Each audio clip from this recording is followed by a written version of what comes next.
How about now? Is that better? That's so weird because I wasn't trying to touch anything to mute, but thank you for letting me know. Well, I guess I should make an intro then for those because I'm not going to edit this when it goes live. Welcome to Anunnaki Oracle Priestess. I'm Teresa. Thank you so much for joining me. If you're on the live stream, happy Monday to you. If you're watching this in the replay, the messages are timeless and I hope you get what you need. So, welcome, welcome. While I was waiting for someone to come in, we do have the beautiful Amanda in here today. She is one of my A1 day ones, but I was pulling some cards at random out of the deck. And I got luck here. You are right to be strong and optimistic about the opportunities ahead. So if you hung in there for that, maybe this is your message. If you weren't able to hear before, I apologize for that. Also, you are bright energy. Color uplifts you. So maybe you need a little more color in your life because color therapy is a real thing. So and I know I'm looking like the great pumpkin here. I'm in the wrong month for it, but that's all right. I'm practicing. You are being called into service. Believe in your own guidance. And then we have contemplation. Now, this one, I was going to go ahead and look to see. This is a beautiful card. I love these aqua colors and that little ribbon of fuchsia running through there. This deck, the artwork in this deck is so fluid and beautiful anyway. But we got contemplation. So let's see what the message of this card is, shall we? Within you, there is a question arising. When you get the question right, the answer will be self evident. But you have to plunge your consciousness deep within to find the right question, to articulate it clearly and understand what it is you're really asking. That question within you is actually a divine gift of awakening. It is your future awakened self waiting to be found and calling to you too. Let the question arise. Through dreams, dance, meditation, sleep, yoga, time in nature, swimming in the ocean, bathing in an aromatherapy bath, or receiving a hot stone massage. The question holds within it the next unfolding petal of the lotus of your being. This oracle brings you an invitation to enter into the mystery of your life and your being and to allow the biggest question you can summon to emerge from your heart and be expressed through love. Your question may emerge as clear and shining or soft and yielding, a question with no words, only feeling. Whatever truth emerges, let that be your contemplation.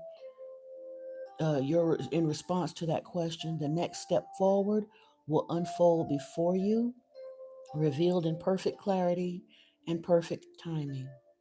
This oracle brings you a message from your own divine nature. Come sit with me and breathe. I want to ask you something. I want you to ask me something. Together, there is a conversation that we are to have now, and there will be beautiful accord between us that overflows into all of your relationships, bringing more understanding and peace. And the poetry that goes with this card: patterns break through the night in beams of light awakening, memories of walking on sand, moments, waves replace waiting for another passerby. Reflections, time to look outward in, to find those hidden spaces, residing alone, waiting for a twin soul, waiting for myself.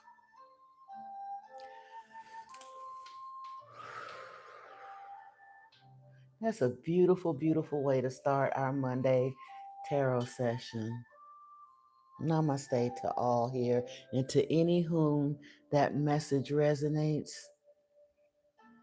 Beautiful, beautiful light soul, I welcome you here. All right, all right. Hey, Sunrise, how are you?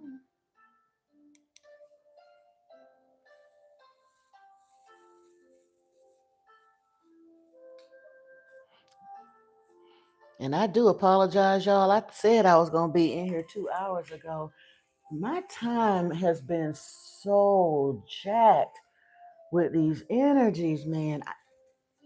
I didn't get to sleep till 5 o'clock this morning, and I have never been one that had a lot of problems with I'm insomnia. I have no idea. It's like, ugh, God. But hey, we here. What does Miss Celia say? Us here. Us here.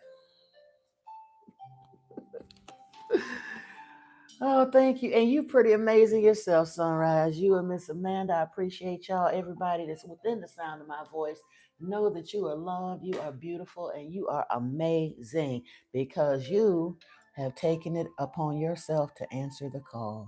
The very fact that we're asking the question and answering the call, we are right here where we're supposed to be to help walk each other home. You said you take RSO. Child, you know what? I haven't used any cannabis products at all this year. At the end of the year, this is crazy. My initiation phase has been almost a year in coming. It started last October. And I don't have a medical card. I got a friend who got a friend, you know what I'm saying? I live in a place that isn't they're not even medical yet in Georgia, not really. I mean, you can get some CBD and stuff. They allowed Delta 8 in here and Delta 9 and all of that for a while, but I think they repealed that. But Delta 8 and 9, whatever they do to manipulate it, it's a short, dirty high. I didn't like it. I know. I'm very familiar with RSO. Yeah. When I've told a story about channeling a dog on here, when she got really sick, she started having crazy seizures and I mean, pits don't have a real long lifespan anyway. And at 9.5 years, she started having seizures, and they weren't sure if it was tumors or old dog disease, whatever they call it. I don't know. But we started her on RSO. My daughter was manager of a dispensary in Florida for a while, and she smokes and stuff too. You have good news. You said you contacted the Florida company today. Awesome. Oh, I know. Everywhere but Georgia. I think they still like locking people up for it. It's sad, but it's true. You say you told them that you want to move to them and they texted you back. That's awesome. Are they gonna help with your relocation?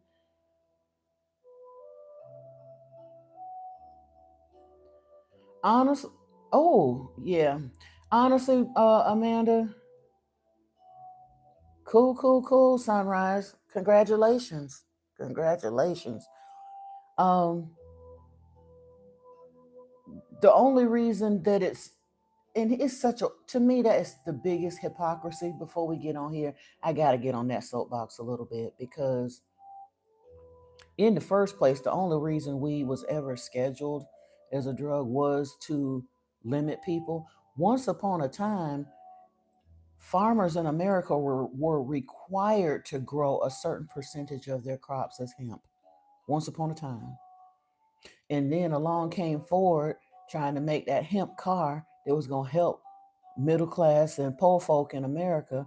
And the steel barons had a fit, and the oil barons had a fit, and they lobbied in Washington to have weed. Like I said, they literally demonized cannabis on a nationwide campaign,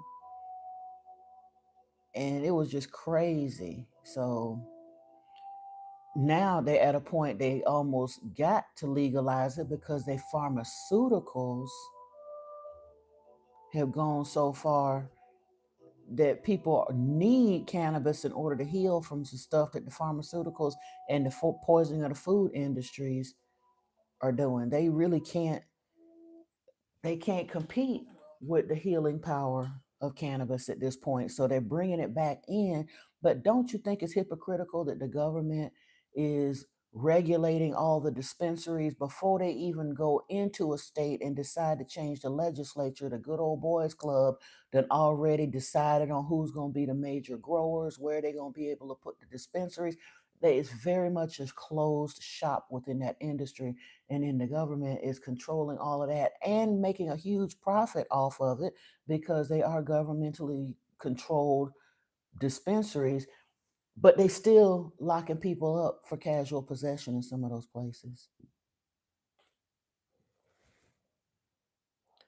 Hang on, Sunrise, because I don't even remember the stuff that you was done. I don't remember all of this stuff. I remember seeing that you came in here before, so I'm trying to read.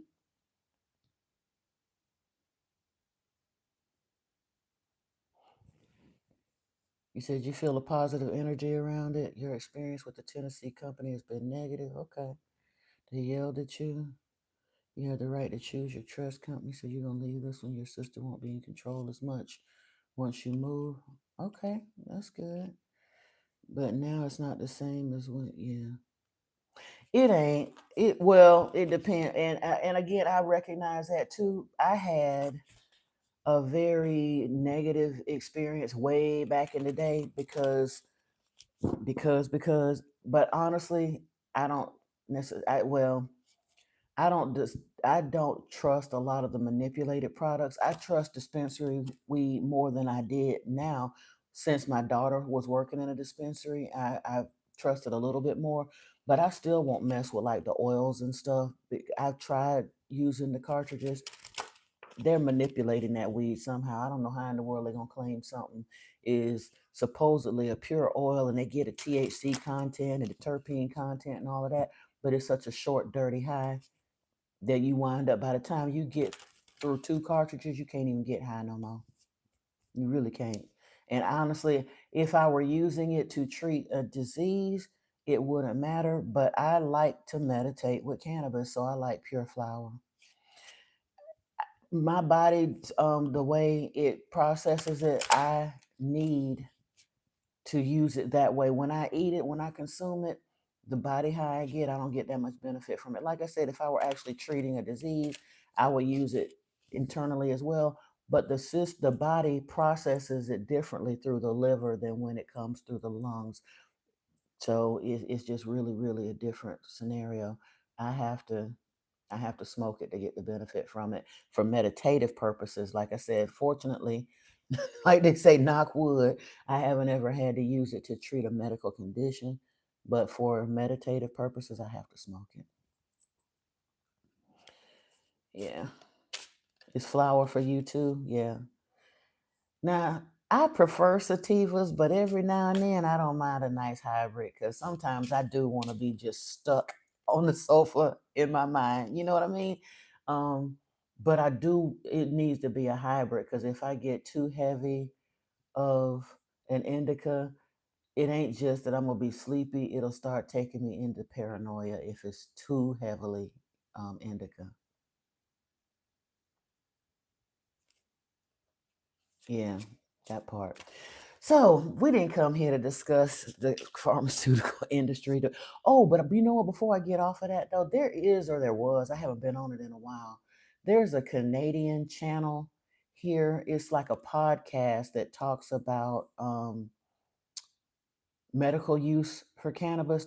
Oh, it has such amazing personal testimonies and stories about people using cannabis and RSO and stuff like that. And I cannot think of the name of that channel, but I used to watch it like for the longest. But it has amazing stories of people that heal themselves from the big C and from Parkinson's. And, well, not heal, you can't heal from Parkinson's, but you can greatly reduce that traumatic brain injuries from combat veterans and stuff. And it's a wonderful, wonderful feel good channel for anybody that's curious about cannabis medically. Yeah, I love it.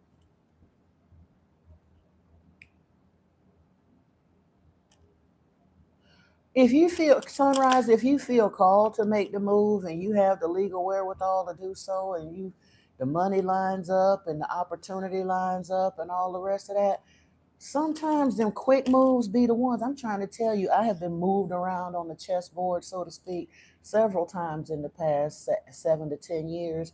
And like you said, they don't be perfect moves sometimes, but sometimes spirit literally moves you around in certain spaces to line you up for something else. So even though I didn't get exactly to Shangri La, it was like it wasn't exactly a lateral move, it's a little bit lateral and upward, but they were always quick moves that like all of a sudden an opportunity, a doorway opens, and it felt so right, the way the circumstances lined up, the way that everything lined up. I ain't have no choice but to go. You know what I mean? That part. I even had a scenario, fact of the matter, I think it was when I came back here this second time. The pandemic money had run out. I had interviewed and gotten a pizza job, but it was just, ugh. And my daughter-in-law, well, she wasn't my daughter-in-law at the time, she was my daughter's girl, but the tension in the house, I just knew we weren't fighting or anything in that house, but they're a young couple. I knew I had kind of overstayed my welcome. I needed to get up and get moving and all of that. And I went to Unity. I was A friend of mine had introduced me to Unity Church, and again, I'm not really into religion anymore, but it's very non-denominational, very accepting of all spiritual traditions, and it felt really good in there. I mean, sad to say, in Sarasota, I was the youngest person in the congregation, and that's no lie. But they were really, really cool people. Um, no, no, you're fine. We're just free flowing. This is Hey, it's our channel. There's 5 people in here. Ain't nobody really spoke up with a question for the cards yet, so we just flowing. We good. Um, but I knew I needed to make a move out of Sarasota, but I had no income. I was going to Unity feeling good. I had volunteered to do some work because it was like they were just getting back into services and stuff after COVID. And I had volunteered for a few days to help out in the church and all the rest of that. And lo and behold, I went and checked my banking app, and it was like $1,500 in my account that I hadn't expected. It was like a carryover payment or something from benefits that I really wasn't expecting. Got my ticket, gone. That kind of stuff happens to us. You said pulling a card for change. I surely can. You missed it when you first came in, but I'm going to pull some more from this deck to see what we can get. But it said you're right to be strong and optimistic about the opportunities ahead. Luck was the first card that came out of any of these decks today. And then you're being called into service. Believe in your own guidance came out. Now let's see what else we got here.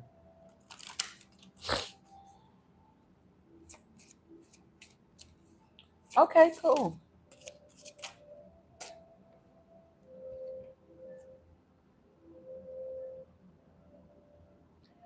You are healing your heart. The heart hurts, but it will mend in time, and shine love on fear. Love will light up the darkness.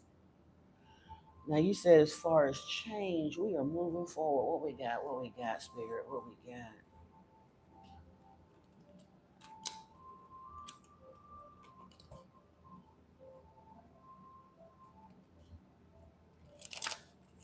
Yeah.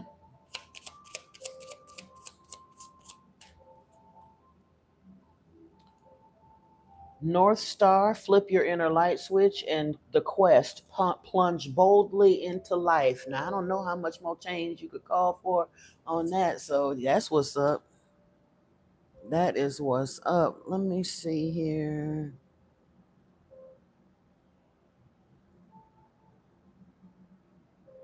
Oh, this is the deck I was looking for. Lord have mercy.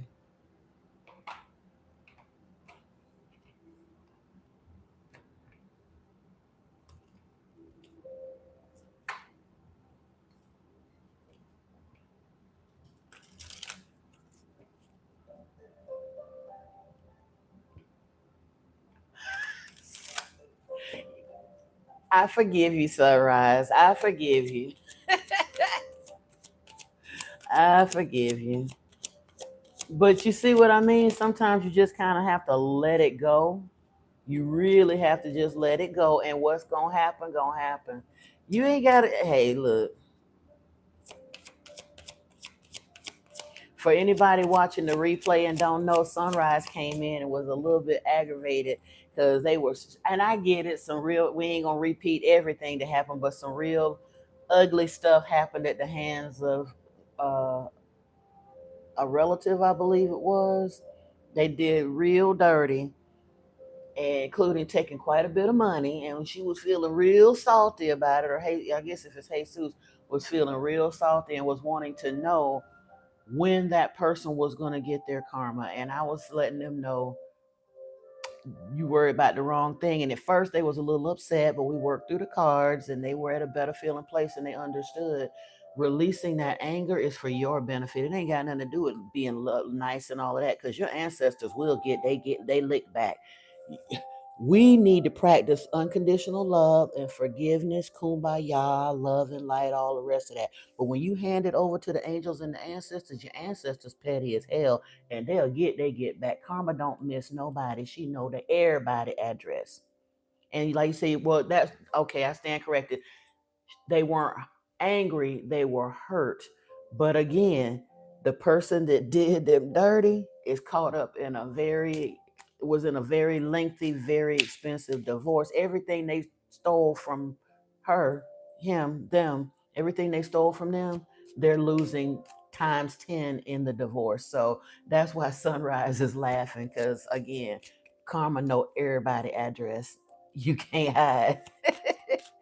You're not doing them dirty. Oh wow, her husband stole from you too. But see, look at him now. You right.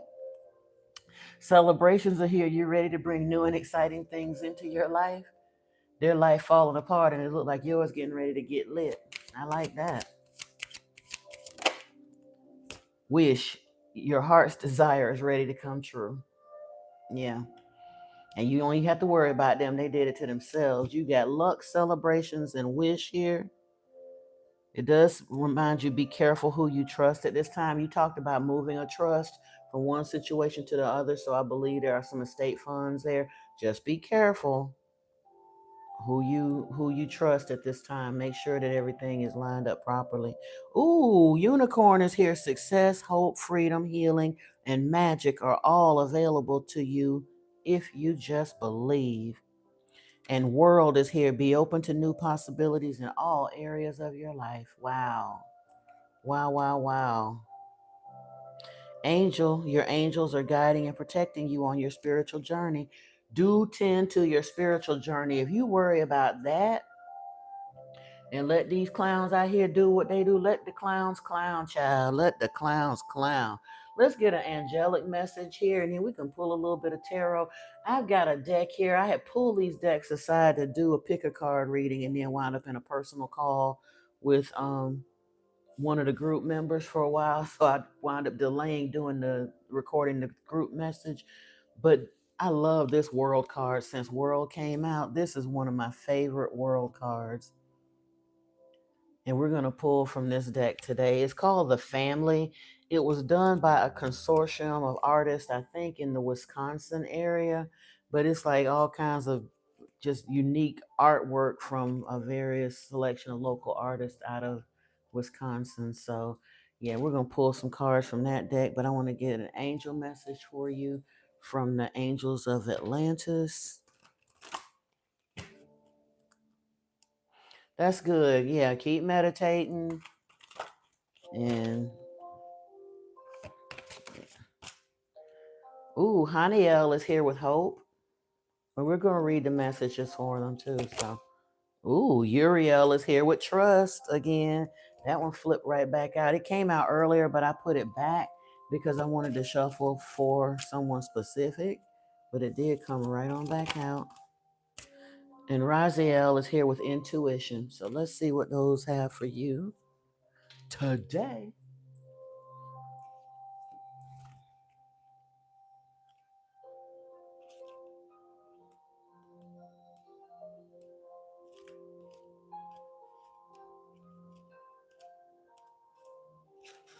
Oh, goodness. I thought that's weird. Gabriel comes in here first. Oh, yeah. Haniel will be, Lord have mercy.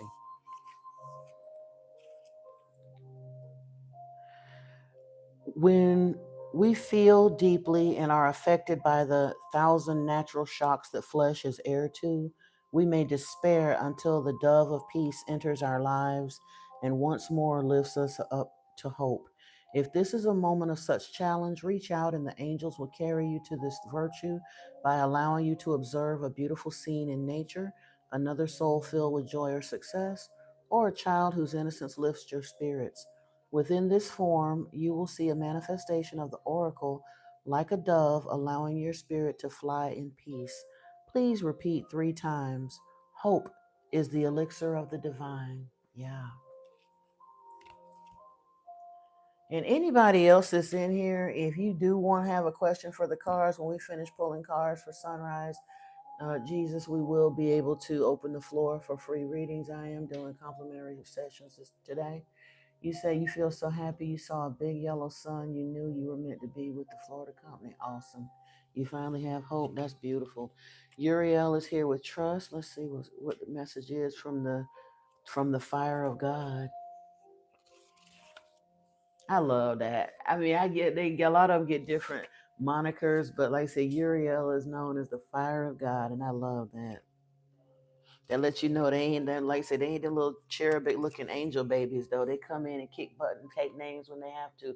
And I think Uriel, even in the book of Enoch, I think Uriel is named as one of the ones that's literally like Team Inky is coming in to clear out a lot of the travesties that have been done wrong. Is Gabriel, Michael, Raphael, Phaniel, and Uriel that are named. Oh, you're welcome. You're welcome. I'm happy to spend this moment with you. And if you're able to, I will thank you in advance for that energetic exchange. It's appropriate, but like I said, not necessary, but always appreciated for sure. Oh, yeah, you got to get out from under that. And the thing is, sometimes guardianship, conservatorship, whatever they want to call it, is beneficial. But unfortunately, there's so many people out there that overstep their positioning and start looking, once they get guardianship over somebody, they consider that person's money as their money to do whatever they want to with. And that's no bueno. And truthfully, when they do that, they'll turn around and make the person that has guardianship over them appear more needy and unstable than they need to keep that conservatorship going longer than it has to.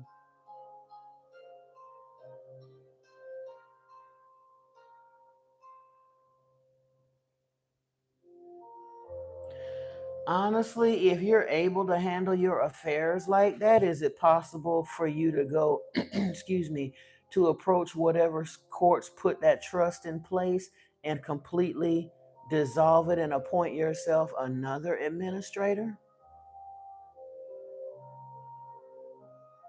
Because if it's not court ordered, why would you allow it?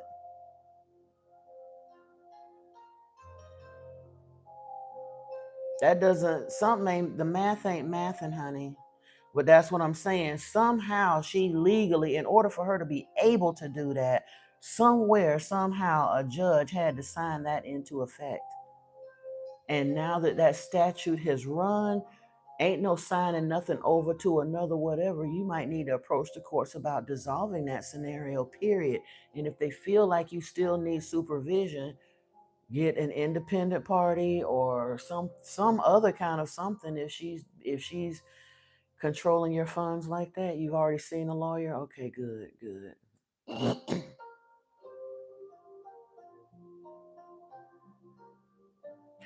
I'm hearing you. I understand it's corrupt, but the problem is they don't just put any and everybody into a trust system. In order for a trust to be placed over you or any kind of conservatorship or any of that, there are psychological and or medical examinations that take place, and somebody got to sign off on it whether it's legitimate or not. But most of the time it's a multi-step process. It ain't just no one corrupt psychologist or one corrupt doctor that can force a mentally and physically stable adult into that kind of a trust or conservatorship. A money manager. if you are, well,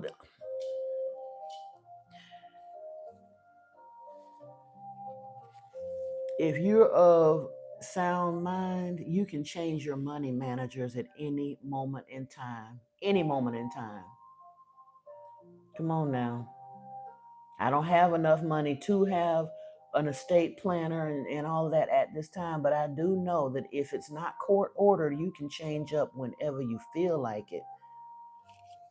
If you got enough to even be in that kind of scenario, you're saying it costs a third to do anything. Mm, I worked for an estate planner. Why y'all ain't tell me I ain't blend my blush? Lord have mercy. I'm sitting here looking crazy because I forgot. That's crazy. See, now y'all know my secrets. I use lipstick for blush and I completely forgot to blend it and I even looked at myself to see it. My bad.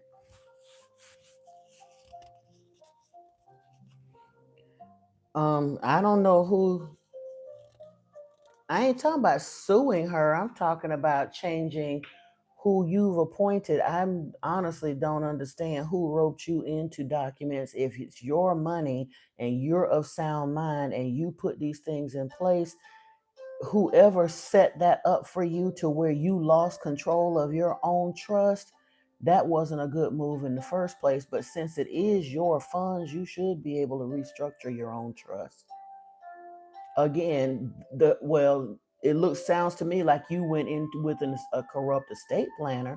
But even then, if they gave you bad legal advice, you can take that up with them too, even if it costs a third of your estate, which is not going to cost that much to get somebody out of your pockets if you go to the right person. But even if it does, making it out with 2/3 of your estate is better than sticking around with none and having them spend all your money and take it from you. Especially if she just lost everything in a divorce, she gonna take all your shit. Okay, well, if she allegedly did fraud, then allegedly get an attorney and allegedly get them people up out your pockets. Now, honestly, I'm gonna leave it alone because, quite honestly, right now, you back to talking in circles, kind of sort of like you did the other day. And it doesn't sound like you're as stable and in control and on top of this as you would like to think. But you do you. I wish you well. I hope you got it under control. And I hope that you get control of your finances, move to Florida or whatever it is that you need and want to do. I didn't say you haven't talked to 30 attorneys, but if you talk to them all over the place like you're talking to me, you're going to have a hard time convincing them that you're of sound mind. You are. And I'm sorry, I don't mean to be offensive. But again, however it is that they got control of this stuff,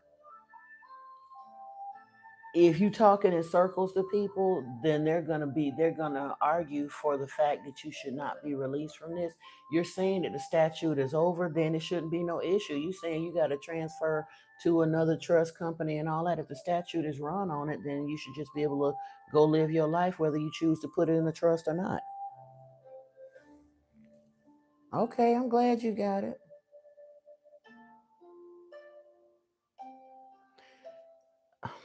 Okay, Sunrise.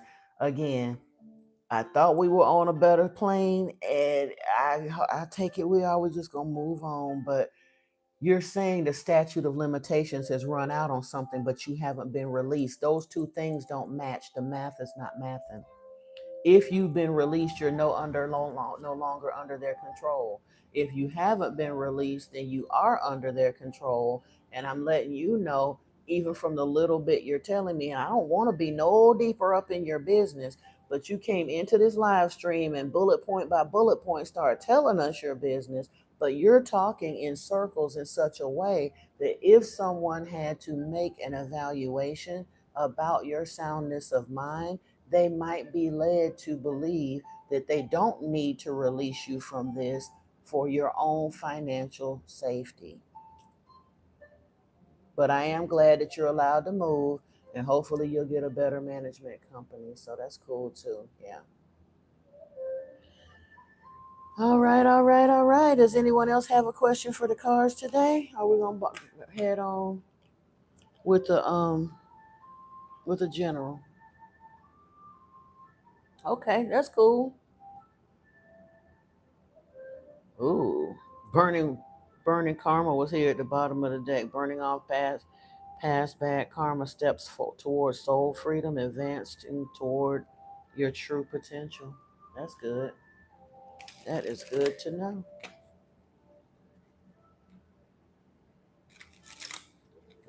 My comment thread keeps jumping, but I'm not seeing any more comments being put into it. That's weird. All right, let's see. We're gonna get in here with a reading and see if I'll do a general if nobody has a specific question. Let me get lined up for that.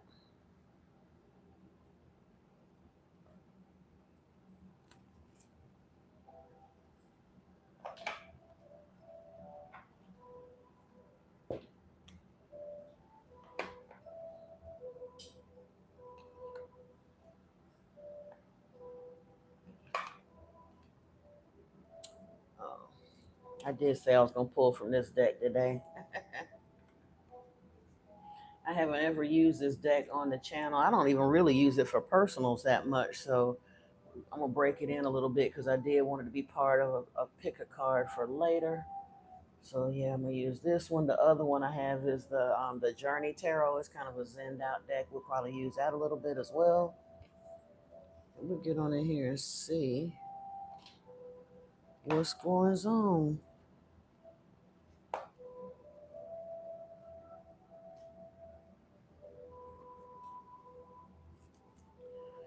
All right, all right, all right. Let's lock and load. Archangel Michael, please preside over this reading or this session, actually, and allow me to be a clear channel for spirit. Let me see what I need to see and say what I need to say. Archangel Raphael, please be present as well as Yeshua, Archangel Metatron, Archangel Sandalphon, Thoth, and Lord Enki. I thank you, I thank you, I thank you. My tarot guides, I ask that you be present, and my ancestors as well. Beings of divine light are welcome here. All others are not. I thank you, I thank you, I thank you. Ashe.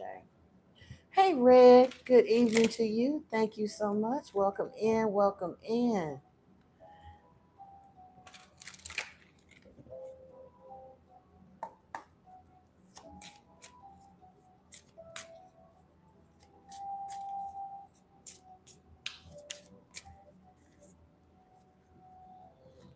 Ooh, what we got? What we got? Seven of Swords. Ooh, somebody need to be a little cunning. We got a sly foxy woxy over here. Don't let them see your business. What they say, let your left hand know not what your right is doing. Something like that. That might even apply to you, Sunrise. And look, Seven of Swords indicates deceit, but to me, I always see that card a little bit different. I don't see, I mean, it can apply to people being deceitful towards you, but more often than not, I see it as a need for you, like I said, to keep it under your hat a little bit. Just like I said, just be a little bit careful about who you let know, because yeah, sometimes we be having enemies in our camp. Oh, wait a minute. Did we just have some love into the chat up in her? We got nurture, protective, compassion, love, sincere feelings, wants to take care of you, and then twin flames with a strong soulmate, telepathic, spiritual, and a divine connection. Who done come up in this chat that done brought their twins flame energy up in her? Because well, this is completely different from where we was at earlier. We was in a very good feeling place, but I was not planning on pulling the love reading. But the twin that entered the building. What's up? What's up? I ain't mad at you though. Let's keep rolling and see what we got going on over here. Mm. Oh, it's in separation though. There's longing, abandon here. The separation love card is here. So is it a twin flame that's far away? Hold on.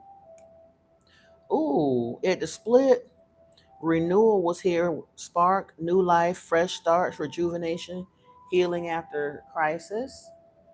You said could be you, Amanda? Okay. Ooh, we had contemplation in the beginning, and right behind renewal was reflecting and shadow work, soul searching, deep introspection. Do you know who it is for you? I can't tell you who your twin is because half the time the twin is out there getting spiritually lined up at the same time. But do you feel them yet energetically?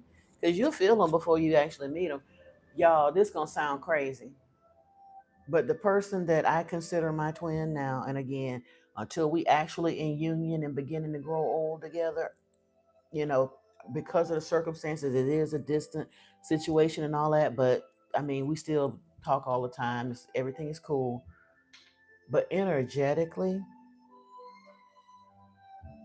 that being started entering my dreams when he first incarnated on this planet. He is younger than me, but around age 20 or so, I had a series of dreams about who I understood at the time to be my partner, but it was a man that had no face in the dream.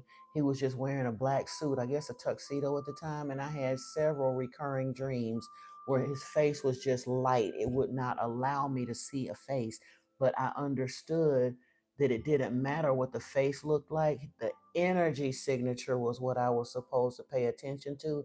And I had said, even back then, before I even went through all the nonsense I went through with the toxic karmics and stuff, I was a virgin back then. And I said that I wanted to marry my friend, the person who I was so comfortable with, that I would want to be with them and be able to be faithful to them, even if we could never have sex. And that man is in my life right now. So energetically, you'll feel your twin long before you meet them.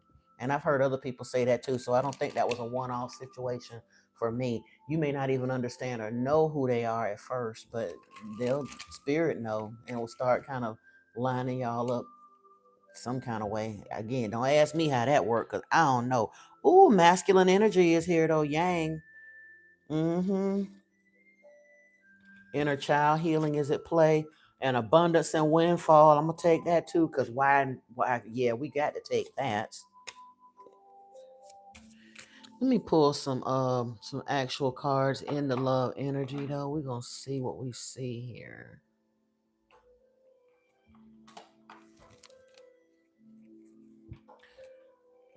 Oh, thank you, Red. Thank you. You talk about congratulations, child. It's been an overnight success. This 10 years in the making, literally. Honestly, it's got to the place we feel old in our relationship, even though we still ain't met physically. Our finances were so jacked up, but I also had to understand that the reason we were kept separate was for our physical and spiritual healing. We're mirroring twins that had the same yucky karmic lessons and exes and family issues, poverty issues. Because we were closing a lot of different cycles 5,000 miles apart. And we healed in separation, basically.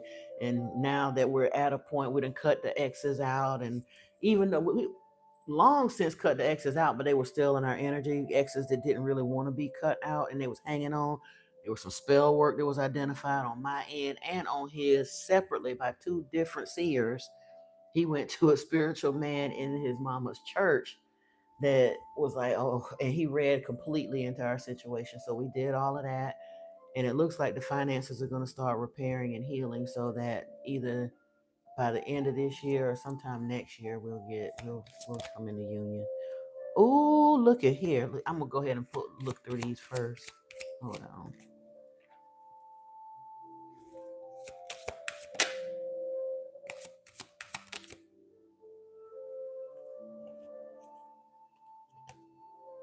Mm,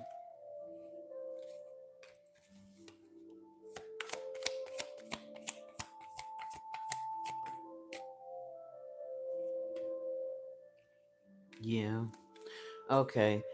Honestly, and yeah, this is a scenario that I think, and again, I don't think it's just me. I think it happens with a lot of twins, but it go a little something like this. There's something either in the outdated thinking or an ex or something in the past that there's replaying of events over and over in your head, usually by something that was a situation that was something that wasn't enough, either an unrequited love or something that didn't play out the way it needed to. All of those other things, we got lacking confidence, self-sabotage, just like I said, not even always bad people, just not the one for you. And then after that sets aside, it comes to an end. It takes some time. There says needing time here, cycles. It takes time to heal, progressing. We have that with clock, coffin, new beginnings, liberation, reborn, and transition. It's a tragic ending. And very often that coffin phase can take sometimes weeks, months, sometimes even years. Like I said, especially if you got really clingy exes that ain't trying to let go. They don't be wanting to hear that.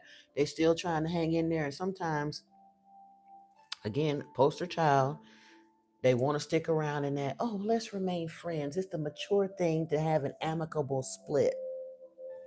Child boo. If y'all ain't raising kids together, keep them fools out your life. I'm trying to tell you, they'll sit around even if they're not doing actual spell work. They'll sit around with the evil eye because they're jealous of what you may or may not have coming in, and especially if they don't want, if you were the one that left them and they don't want the breakup, that pining after you, that's a sticky booger energy that will put a hitch in your giddy up every time. They might as well be doing spell work, eye of newt, frog leg, whatever. They might as well be, because they're sitting there putting all that energy into, I want them back, I want them back, I want them back. Some of them will be out there even doing moon magic and stuff to try to bind you. And some of them are so spiteful, even if they know they ain't got a snowball's chance in hell at ever getting you back, they'll turn around and it's on some of that, if I can't have her, nobody else will. And they will do binding spells to keep you from finding your twin. Now you can be aware of that and get past it, but do be aware of it. Don't sit back in naivety and think that your exes are your friends, because I promise you they ain't. I don't care how nice they are. If they was all that friendly, you wouldn't have broke up, right? Exes are exes for a reason. Now, obviously, if you got children with them, you have to get along. But if it don't have something to do with the children, you need to make a firm boundary. Ain't none of that for old time's sake. Ain't none of that sleeping over and all the rest of that. Keep their energy separate, dude. And you absolutely must, if you have left somebody or they left you and you think you're going to call in a divine counterpart, you must do a cord removal for your energetic sake, so you can make it clear in your mind that you're making a firm cut between these people. And on the etheric level, because we are all quantumly entangled, and anybody that you done laid down and did the mattress mambo with, I promise you they have an energetic tie, a hook right into you. Like they say, our silver cord binds us to earth and binds our soul to our physical avatar. They put energetic hooks into us too when we actually physically merge our physical bodies. Our etheric cords leave a residual there that must be cut in order to get them completely out of your energy space and allow a new soulmate, partner, twin, divine counterpart, whatever you want to call it, in there. But once you do that, I'm seeing this right here, Phoenix, new phase, rekindle, renew and grow, change mind, rising from the ashes, blowing kisses here, unconditional love, giving and receiving, fairness and love, affection, return, and then mirroring each other, self-reflection, introspection, inner wounds. This is the meeting of this twin, whether it's energetically at a distance or in person, but still not being so hot in the draws and so quick to jump in. I think, and again, I don't have no PH, none of that, none of them letters. I got hard knock experience and a little gray hair to speak on this, but especially in the twin flame space, people don't understand the twin flame journey is just a spiritual journey. Twin flames while it may be this wonderful, grandiloquent love and it's amazing and it's better than anything you ever imagined, that's not really the real purpose of it. The real purpose is for two divine beings who have reached ascension level to come together and form an alchemical union, because together the sum of them is greater. What do they say, that you're greater than the sum of your parts? And that's true in a twin flame divine counterpart union. They are here literally to allow the energy of their union to shore up the Christ consciousness grid. Everywhere they go, they're little bubbles, little pockets of love wherever. Even if they don't have a YouTube channel or a teaching platform, just by living life and being in that divine harmonious love, they bring healing to the planet. We're supposed to be teaching people. We've gotten so far off from what love really is that the twins are being brought into union, the divine counterparts. They have a soul mission to reestablish healthy love on this planet by their example. Hey, bro, 100. Hey, Antoine. I'm talking about love and the two priests into the building. I know that's right. I know that's right. Welcome in, kings. I love it. Love it, love it, love it. Um, but we do have wedding rings here: union and marriage, soul connection, everlasting love and devotion. And then this look, this the situation love oracle. And it don't have a whole lot of money cards in it, but look what popped out here: abundance. So it's coming. Positive mindset, manifest gratitude and bliss and blessings. Blessings, blessings. I love that. And Antoine, before we go on with the love reading, because I'm gonna pull a few more cards, because Miss Yates is looking at maybe some love.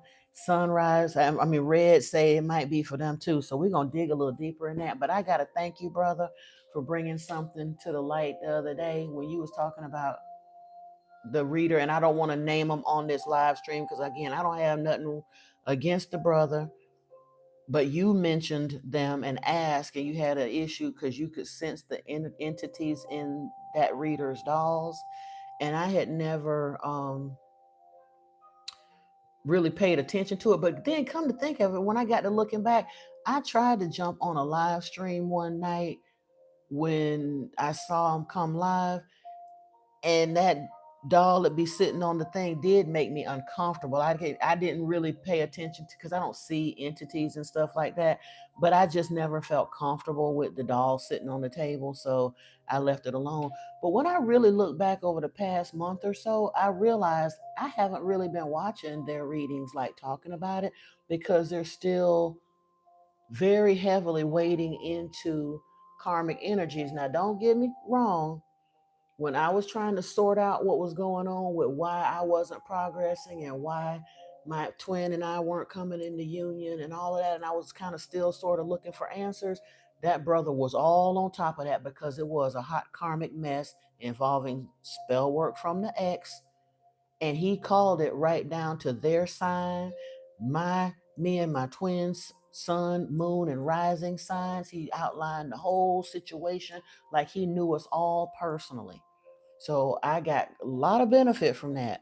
But once I healed from that, I didn't really need to keep dabbling in it.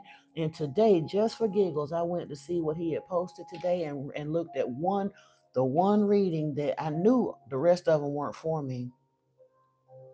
But the one reading that looked like it might apply to me, I went back and looked at it. And it's like I say, it's the first reading of his that I've watched in a few weeks now. And again, he went right back into that situation, called out the Leo X that was trying to do whatever he was doing and trying to stop the Aquarius king from coming in, and the fact that the Cancer was on top of it and saw it. Or actually, I think I showed up as a Queen of Wands in that reading, and blah blah blah, but it wasn't going to happen. He ran all the way down. And so I know now truly that I can be done with that reader. Again, nothing to against any other readers, but it's thousands of them out there. I don't have the time to follow them all, but I don't need to be in that kind of piddling energy no more, because the collective he's reading for is still stuck in that kind of toxic loop of spell work and X's and all that other stuff. I got my messages, and I done graduated from that. It just don't even feel right no more. So yeah, I definitely. But when I looked, and again, I had to consider the fact most of the time when I was watching his readings, I wasn't watching. I was a part of his collective long before he started showing his face. So I wasn't even. Sometimes I watch the cards. Most of the time, I was just listening to it. But now that he's showing up and all that, I get what you're saying about them dolls and stuff. I took what I needed and I moved on. Yeah. And sad to say, I was saying there's another a sister that, like I said, I watched her channel. I was her 450th subscriber, and now she's sitting on almost 30,000 subscribers.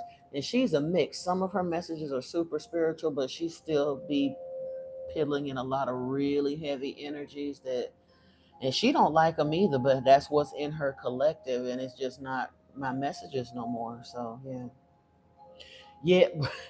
Bro 100 might know exactly what he talking about. He want, hey, bro, I honestly think though, listening with your level of spiritual awareness, you don't need no trifling woman, honey. You need you a high priestess with a golden yoni and a sacred womb. That's what you need, honestly. Don't be speaking them trifling women in you, because trifling women lie, they cheat, they steal, they sleep with your best friend, they do all kinds of stuff. There's a reason why really spiritual women don't have a whole lot of female friends, because I'm trying to tell you, the damaged women that's running around out there in that nasty Jezebel spirit energy that's running around in the dumpster fire, they something serious out there. I used to have a very bit negative attitude. I used to think I didn't even like women. To be honest, I used to say that.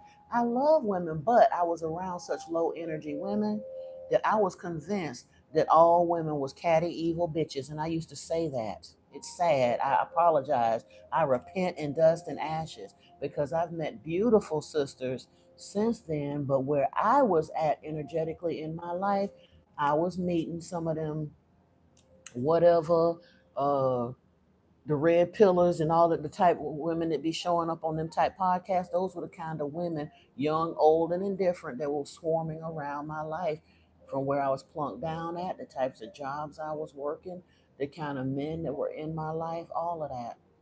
But I promise you, you don't need no trifling woman. You just need a high priestess. Because truthfully, here's the part people don't realize: them scandalous women that are out there super loose with their bodies, they come with a lot of energetic ties, because their body counts as high, high, high, high, high. And all of that truthfully weighs down the pleasure principle that they could be tapping into in sacred sexuality. They call it sacred sexuality for a reason. And that takes it up to a notch that you most people will never touch or realize the potential for what they could be having, because they too busy settling for the food court sampler when they could wait a little bit and sit down in a 4-star Michelin restaurant at the chef's table. For real. Like, do yourself a favor. Yeah, leave the trifling women alone. So wait for a goddess. Yes, you should go for a goddess. You should. Because a real goddess is going to, and I'm not even trying to be funny at this point, but for real, a woman that is really tapped into her spirituality for real is going to be a highly sensual being, and most likely a highly sexual being as well, because she's balanced. It ain't for everybody, but once she decided on her king, oh God, yeah, that, like I said, that's a top shelf. A man that's willing to wait for a high empress, like I said, I call it the empress high priestess, a high empress. If you're willing to wait for a high empress goddess, that's like being a connoisseur of top shelf liquor versus drinking rock gut. For real. Yeah, don't call no trifling woman in your life, because they will show up. They'll show up by the droves, but it ain't what you want, bro. It ain't what you want. Let's look a little further into the love situation, shall we? Just because I'm nosy like that.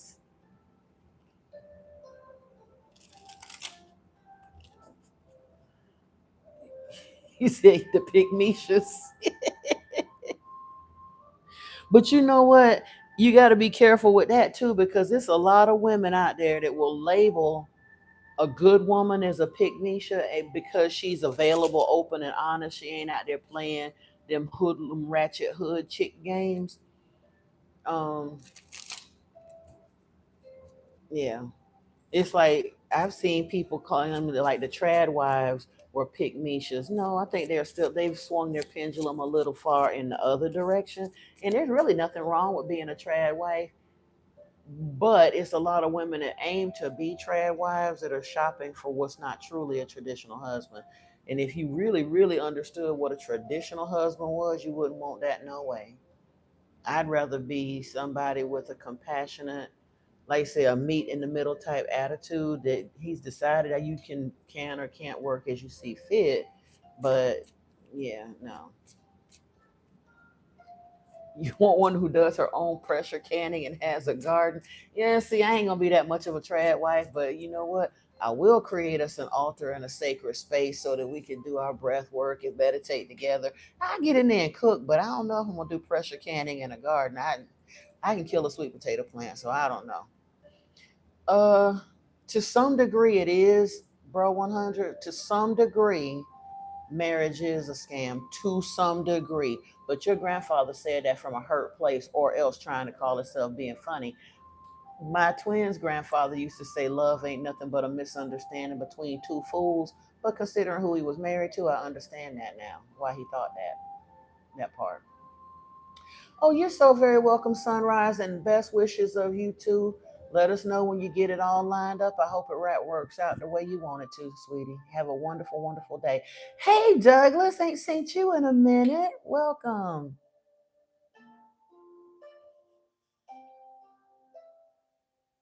All right, all right. You do your thing. Do your thing. Red, you say, what do I see? I gave you part of what I see. The rest of it here, Cupid, love is in the air when Cupid is around. We're gonna see what else we see. Hold on. Get these cards that go in here.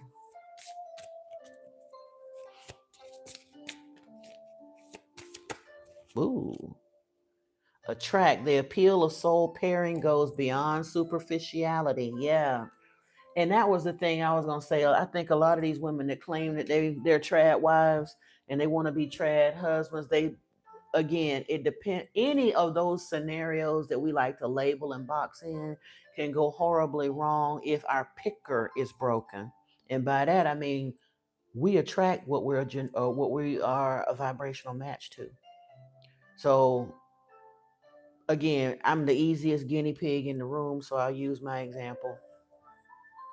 My youngest child's father, when I got with him, I thought that he had traditional values because he seemed like he was a family man. He said all the right things. He wasn't particularly handsome. He wasn't ugly either, but he was just a nerdy little dude that I figured, I had to elevate his wardrobe. I had to do all the rest of that stuff, but he seemed very family oriented, and that's what I wanted after having been bumped around with people, and he was willing to stick around. Now, he did stick around, but I didn't shop or vet carefully enough. And I literally brought a bum into my life. I mean, a nice guy. He was willing to work hard, but he wouldn't work smart. And he was so proud and misplaced, misogynistic, whatever, that he couldn't truly listen to me. He, in all honesty, and I found out years later, and truthfully, it made me cry. He knew I was way smarter than him, and he was very much intimidated by that. And for that, he mentally played games with me and mentally abused me for years. Kept me in a very unstable place because I didn't have enough self esteem to understand what was going on. But he was street smart. So, because he was intimidated by my intelligence, he used the fact that he knew that my self esteem was low to run circles around me and took all kinds of. Yes, I cooked for him. I was that chick. We both, even before we got together, real good when we first started, like really feeling each other. We were working at the same company. I met him through a mutual friend, a friend of mine at my former job, and then some crap went down on the job. I wound up unfairly losing my job and hurried up and took the next thing smoking. And but I was still in contact with people on the job from previously. So our mutual friend introduced us, and he wound up getting a job on the job site that I was working on. And I was working for a graphic arts company, and they wound up sending us both down to Orlando to work on Islands of Adventure when it first opened. That's how long ago this was. Um, and they put us up in apartments and all that. And the company knew that we had a thing for each other, but they put us in the way it went down. They had us all in group apartments, but they let us stay together because they knew we were dating and all of that good stuff. But his shift was way earlier than mine. I used to get up at 4 o'clock in the morning and make that man's lunch, put little love notes in it and all the rest of that stuff. Go work my shift because he worked like 4 a.m. to whenever they got done. I didn't have to be in the office till 9. So I go in and do my little office stuff in the site trailer and blah, blah, blah. Get off work, do the grocery shopping, come and cook for him and the other folks around. Fact of the matter, that became a little side hustle for me because I was cooking for him, but I would do the grocery shopping and cook extra. And some of the other cats that had apartments and stuff around us, they would start giving me part of their per diem to shop and cook for them. So I did all of that. I was that. And when he was working them long days, I come in and run his bath water, have his food, his clothes laid out and all of that, fix his plate, bring it to him, all of that. I gave him wife privileges even though he wasn't even truly a decent boyfriend and I didn't know it yet. I did way too much. I would never advise a woman to do all of that as early as I did it. I'm not saying don't do it for your man, but make sure he genuinely is somebody that should be your man before you do all of that. We have challenge here. All true soul connections involve challenges that can be overcome together. Telepathy is here. Close soul connections, harmoniously synchronized reenactment of telepathic moments. That's honestly, bro, 100 though. That's the part that used to hurt my heart so bad because all of the guys that I've ever dated, I did the damn most and got the least back from. The one that was doing the spell work on me, he literally, I would go in because he was legally blind. So I'd go in and like deep clean his kitchen whenever I came over. We never lived together, but when I would go and visit with him, I'd straighten up and deep clean his kitchen because I knew he couldn't see in the nooks and crannies and all that stuff, and go in and deep clean the bathroom and blah, blah, blah. I was always the one that came to visit him because he couldn't drive, all the rest of that stuff. And in the end, that fool dumped me over a phone call, not over an argument we had. I'm saying he literally called me and broke up with me on the phone instead of even waiting until we got together. That part, even though we lived like 15 minutes apart. Hell no, absolutely not. Absolutely not. Get you a battery operated boyfriend. Look, because the battery operated boyfriend can't leave energetic soul ties that take you 15 years and a whole lot of bad credit and fail child support and everything else to get rid of. If your battery operated boyfriend don't please you, it's just another trip to the store to get one who's better off. And I'm not saying that's what you're supposed to do forever, but a bum, no, just to have a heartbeat underneath whatever grimy junk you're doing, it's not worth it. And again, back in the day before I knew better, I ain't gonna lie, I gotta give props in that regard. If we're just looking at the physicality, I done had some superstars.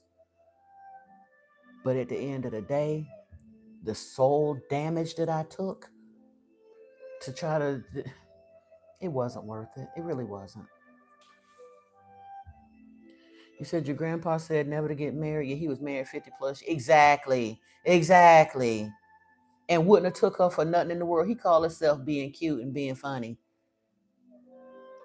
I don't know why he thought it was a scam, because where else was he going to, like I said, cook all his meals, have his clothes washed, put up with his nonsense? Because if he was going to say something like that repeatedly in her presence, I'm sure living with him wasn't a day at the beach either. You know, that part.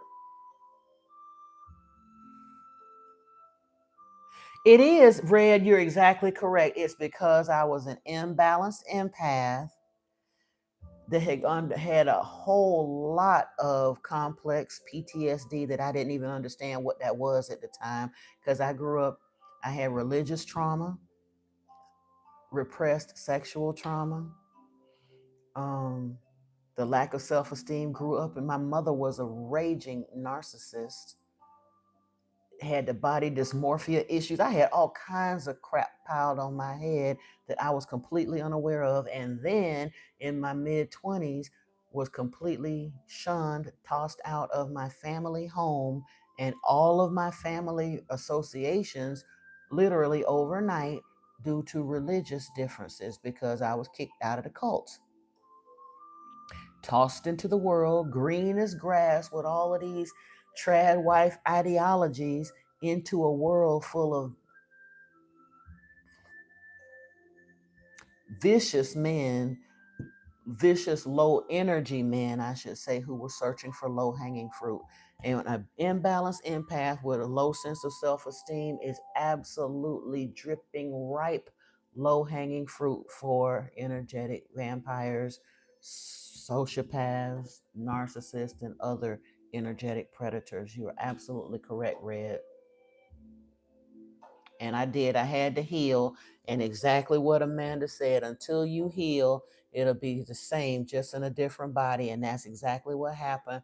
I wound up, I ain't even gonna say being passed off, I passed myself off to lateral trades from one scenario, different faces, different places, but I became a serial monogamist.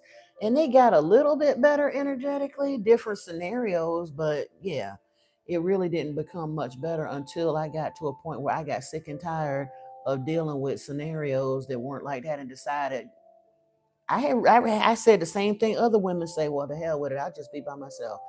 But in doing that, I shut it down, chose celibacy, and started meditating. And that put me on the spiritual path and brought me back around to understanding I don't need to be by myself forever. I just need to be by myself long enough to get this nasty energy up off of me, shift my thinking, take accountability, understand how it happened, heal from those things so it can't happen again, raise my vibration a little bit so I can manifest better, so that when I do get back out there in the market, I'm not in the bandwidth where the folks is picking the low hanging fruit from. And genuinely, the red pillars talk about women losing their value when their womb is gone, or if they got a body count and all that other nonsense that they tell each other when they having their little conferences in their mama basement. But it genuinely doesn't matter what a woman's history has been as long as she actually heals and aligns herself. There are enough men out there who have also been hurt and understand that when they heal and align themselves, they'll tell you your past don't matter. What's important is where we at now and how can we move forward. And every man out there is not shopping for a baby machine.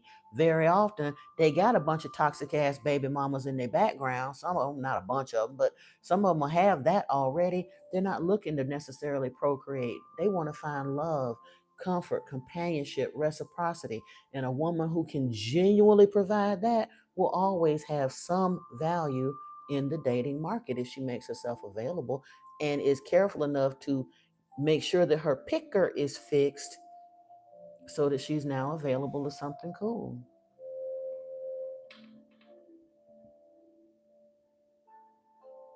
No, no, no. I got to, Antoine, I disagree with you.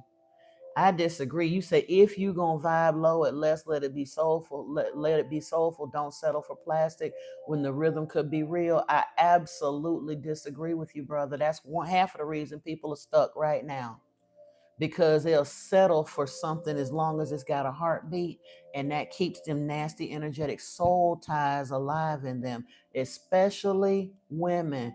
Our wombs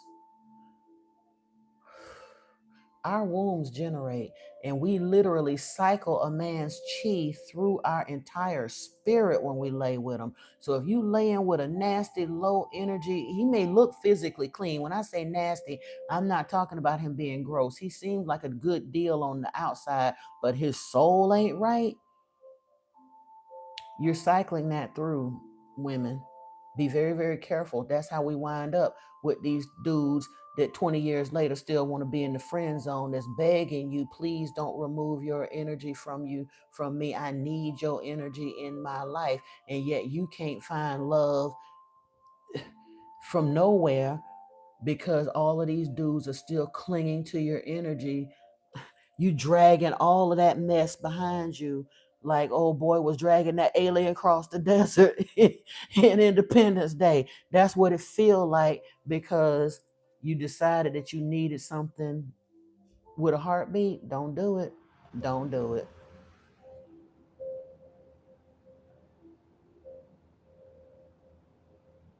You say that's why you on your own. Yeah, I did find someone eventually. We're still at a distance. We are. So but even that, I've become wise enough to understand he'll be given an opportunity based on his performance thus far from a distance, and what I believe to be true and what my spirit guides have shown me about him and all of that. But even then, if he get to acting funky, I won't have to hold on to him just to have a heartbeat. If it don't look right and don't feel right and my spirit don't tell me it's right, I'll wait for what's real rather than ever settle for second best yet. Because I've done enough of the healing and done did enough of the rocky road and all the rest of that. I'm at the point now, I'm in the last, probably, I'm sure, certainly the last half, or I'd like to say the last 2/3 of my life, but I don't need to settle. I'm not looking to procreate, none of the rest of that. I truly know my real worth for the first time, and just anything won't do. You say you needed to laugh today, nasty booty. When a man doesn't treat you like a queen, exactly, he need to kick bricks. First of all, if a man ain't treating you like a queen, ladies, why would you ever even get to the conversation of trying to be together? You have to be that nodding acquaintance, a friend from way across town somewhere. Because that, honestly, that's just the bare minimum. Women have gotten so used to, and again, it, I ain't blaming men. I'm not. Please help me. Let me understand, brothers. Don't get twist. Don't get upset with what I'm about to say, because there, a lot of women want to put the blame all on men. I put most of the blame on women, honestly, because men decide whether they want to approach you or not, but women are typically the ones that decide whether or not physicality is going to happen. And we got so thirsty out there looking for love in all the wrong places that Cosmo and Marie Claire and all the rest of them taught us how to be so sexually proficient and all of that, that we could just hypnotize a dude with our yoni, and they'd have taught us all of the crazy uh, worker professional moves to use. Every issue of Cosmo got something in there about some kind of professional worker move to use on a man, and women got conned into believing that because they were equipped with birth control, they could be as loose and scandalous as they wanted to be, and that they could somehow whip a man into shape with their proficiency. And a real man can't be whipped like that. Not a real man. So what they did was went out there and start Rolodexing their way through all of the scuzzy men that ain't worth a damn, and thought they was doing something. That's all. Women should not be out here. The old women try to tell us, why buy the cow when you can get the milk for free? That's real talk. But because we was out there with our hormones popping and we liked the allure of bad boys, we went for the hype. Well, dudes that put themselves out there as bad boys, that's not just a costume. They really are bad boys. They really are. And you can't even get mad at them at the end of the day, because they showed you and told you exactly what they were from the beginning. But we in our, like they always talk about dudes being Captain Save a Hole. Women, I call it straight puppy syndrome. We know that this dude ain't no good. We see that he's a hot mess, but we feel like, because you know what, he was all of that because he had, the bar what Yates said earlier, he had a pygmisha. He ain't had this over here yet. When I put this on him and I love him just right, I'm gonna whip him into shape. No, you ain't. You just gonna be another notch in his belt. That's all. Matriarchal intuition. And then honestly, Queen is somewhat intuition, but it's matriarchal. Done had my behind whipped in life by doing, following behind my female counterpart, compatriots, fellow females, that encouraged all of that ratchet behind behavior, thinking that it was cute. And I done got old enough to understand how that doesn't work, and honest and accountable enough to come back and tell the story, because I do have the receipts. That's what it is. So it's just hard earned wisdom from having made those mistakes. But a lot of women in my age group will not admit to those mistakes. They hold on to their bitter lies all the way to the end. I'm trying to help some folks not make them kind of mistakes to help themselves out. So I'm willing to tell the truth.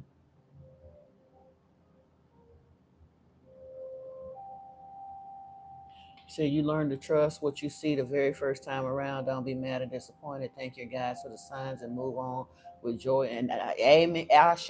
Yes, yes, Amanda. Like, what's the old girl say, when a man tell you, or when anybody truthfully tell you who, or tell or show you who they are, believe them. Yeah, believe them. Women like bad men, they do. And I, again, bro, 100, that's what I'm preaching against. Most women go through a bad boy phase because Hollywood done glorified the bad boy. And a lot of damaged dudes that are raised by bitter women and all the rest of that, they've leaned into that bad boy image because they understand that the bad boys are the ones that gets the girls. They're not worried about elevating their souls and being good guys and becoming loving fathers and loving husbands and providers and all of that. They out there to run they behind, they, like I say, they running through the phone book with their Johnson in their hand. So truthfully, they aspire low to begin with to be bad boys for the purpose of being able to pick low hanging fruit. And women go out there because Hollywood done shown them that the bad boys are sexy and hot and all of that. It's a lot of these women so damaged in the brain that a good guy, a man treating them well, gets disregarded as a nerd and a nobody. I'll tell all young women out there, don't you know nerds is the ones that make bank. If you're smart, you'll go get you a nerd. Elon Musk, say less. Now, I ain't agreeing with it about how he got his money, but nerds make bank. Bill Gates, say less. And before he left here, Jobs wasn't making no fashion statements neither. Say less. So women need to stop chasing bad boys and start chasing smart nerds. That's what they need to do. Talk nerdy to you. I thought you was going sunrise. I know that's right. I know that's right.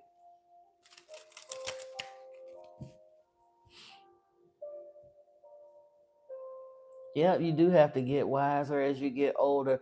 But that's one of the reasons I know they say once you put something on the internet, it's forever. So I'm hoping somewhere when the right young ladies run into this, somebody will come across this live stream and decide to start pitching it or snipping it or doing whatever they do and put some of this auntie wisdom out there in the matrix so they can stop running themselves off the cliff, because we really got to stop this whole single parent thing. It ain't cute. Women can lie to themselves all they want to that they don't need a man and their children don't need a man. That's a bald faced lie. The devil is a lie and ain't no truth in him. I raised my children as a single mother and they survived. But would they have been better off with a balanced partner in my life that didn't parent in reverse from being a deadbeat? Absolutely, especially my sons and my daughters. My daughters never got an opportunity to see a real healthy heterosexual relationship play out in their environment. So I can't even be surprised that they both chose to be lesbians. Well, one of them was natural. The other one, I really think there was some complex daddy, not even physical trauma, but she's got some stuff going on with her anger issues and stuff that it wasn't an organic choice. And you have to know your children to know what I'm talking about. And even my oldest and I have discussed that. The oldest one is a genuine lesbian. The youngest one is not. It's an affectation. And my boys went through their whole phase because their daddy was that. Papa was a Rolling Stone, and they rolled for a little while, but then they settled in and they've gotten older as they've gotten wiser because they're 30 now. But yeah.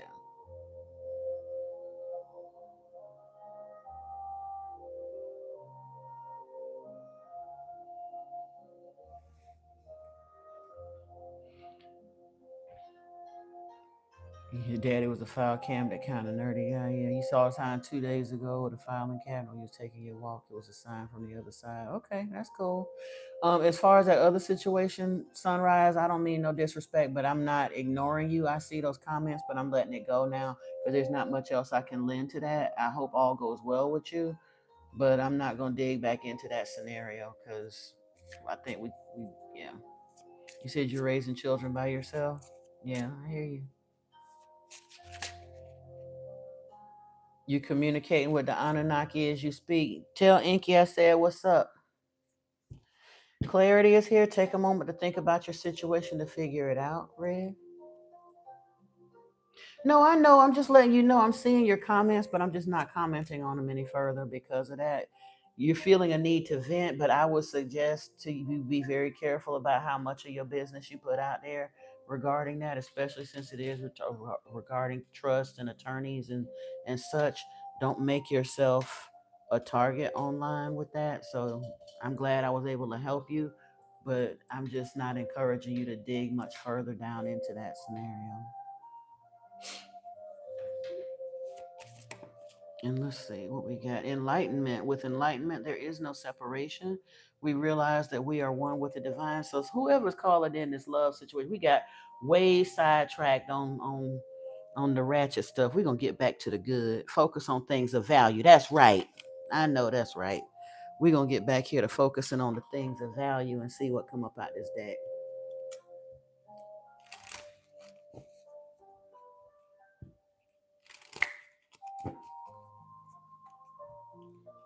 Uh-oh. Whoa, how did this flipped over a bunch of cards, but let me see what's flipped here.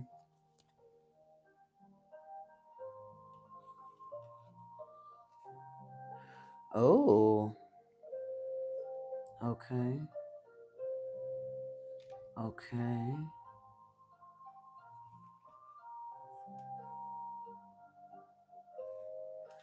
Okay. Now I see why this deck kind of exploded and popped the way it did. It talks about healing the mother line here. So whoever's calling in love, this may have been a while coming. It does look like very strong soulmate energy. There after some kind of separation going on, whether it's physical separation, emotional separation, whether you've gotten together and separated later. But the main thing was with this, I think I was right in this. There was some kind of a challenge here. I honestly think it was some outside folks that just it may have been residual energy, but I think there may be an active something trying to keep this apart, but it may have to do with ancestral work too. It's healing the ancestral work, it says mother line growing up, but there's a reunion, soul recognition, collaboration, partnership, and friendship. The second bloom, a second chance. It's never too late. New possibilities. Now, I do not feel that this is um, I don't feel like this is a second chance with us with the same individual. I think this is a second chance in life. Like you said, after we've made the mistakes, acknowledged them, taken accountability from it, healed, let our vibration rise, and kind of getting a do-over from a healed place. Inner call, soul led, the mystic, living courageously here with the rose thread. Release the petals, transformation, death and rebirth, shedding, all change, and the bloom. Creations realize, right time, harvest, and celebrate. Yeah, this is definitely not inviting nobody to spin the block. This is calling in something new from a healthier place. Let's see.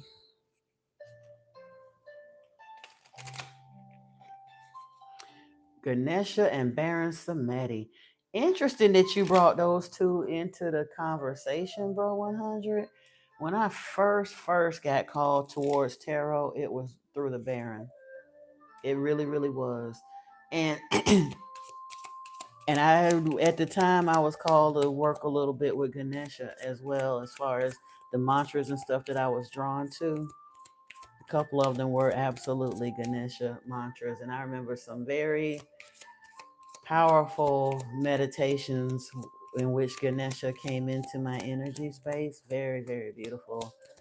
And I haven't worked with him for a while. Like I say, once Yeshua and Lord Inky got a hold of me, it's like, yeah, I'm kind of like my spiritual team. I ain't gonna say the team narrowed, but my focus has narrowed with what I'm supposed to be. I know exactly who the Baron is, and but yeah, and it's interesting because it is said in the, I think it's either the Yoruba or the Ifa, that like, well, Iku is death, but oh my goodness, I can't think of the other one that's at the crossroads. But basically, they're all kind of manifestations of Elegua. But in any event, like I say, with Baron, I love in truthfully, I have to say in American Gods, the Baron and my Brigitte were two of my favorite. Yeah, they were just a hot mess, but they was two of my favorites. Ooh, love yourself first. Your self respect makes you more romantically attractive, and honestly, I think that's the key to the healing part portion as well. That allows you to bring this love in, and probably both of you went through it because again, very often your counterpart done been through the same kind of mess you've been through, and it takes some time to kind of just bring everything to a halt a little bit and heal from that. And in the healing, self love is a thing because very often, as imbalanced empaths, you spent your whole life loving everybody more than yourself. You say you won't mess with Papa Legba. I honestly, I don't mess with him, but again, like I said, I was brought into tarot. I was scared too, because truthfully, the very first tarot reader that I was led to was the Baron, and he's connected with the Baron. That's his main guide. But it was, my heart was beating a little bit, but again, I understood where the guidance was coming from. So scared or not, I listened to what somebody had to say, and I didn't get a personal reading, but it kind of taught me to be interested in the cards a little bit. And then that led me to another reader and another and another. And eventually I did go back when my ancestors crashed my reading and I needed some clarity about that clown that was doing the spell work and all of that. And they told me, I was sitting in meditation. They said, now it's time to go see the Baron. And I did. I had him do a personal reading for me. And he identified who the Orishas were that were in and around my life, kind of working with me. But I'm not called to any particular religion. Interestingly enough, though, when I first started healing and ascending and all the rest of that stuff, I had all kinds of Ifa priests trying to connect with me online, trying to get me to take the hand of Ifa, and I won't do it. I will not do it. I don't play that at all. I won't deal with Vodun, Santeria, Ifa, the Yoruban, or none of them because they've all been corrupted. They've become very light in their doings, and it's nothing that I would want to deal with. First of all, the Orishas were not supposed to be worshipped. They're like angels. They have correlations in the Christian faith to the angels. They're helpers. They are not deities to be worshipped. So when people got so out of pocket that they started worshiping the Orishas, it started going downhill from there. And yeah, Legba is a little bit of, he a little scary. He can be, but when you get to the place when you done pull the curtain back and you know who Yahweh is and you know that the demons work for him and you actually tap into, like you say, you tap into the other side of the coin and you got Yeshua and Lord Enki on your side, I'm respectful of them, but I'm no longer afraid of them. And they respect me. I'm not going to say they're going to protect me. People say demons fear you. No, demons don't fear you, but they do reach a point when they realize that you are protected. They will respect you and they'll leave you alone.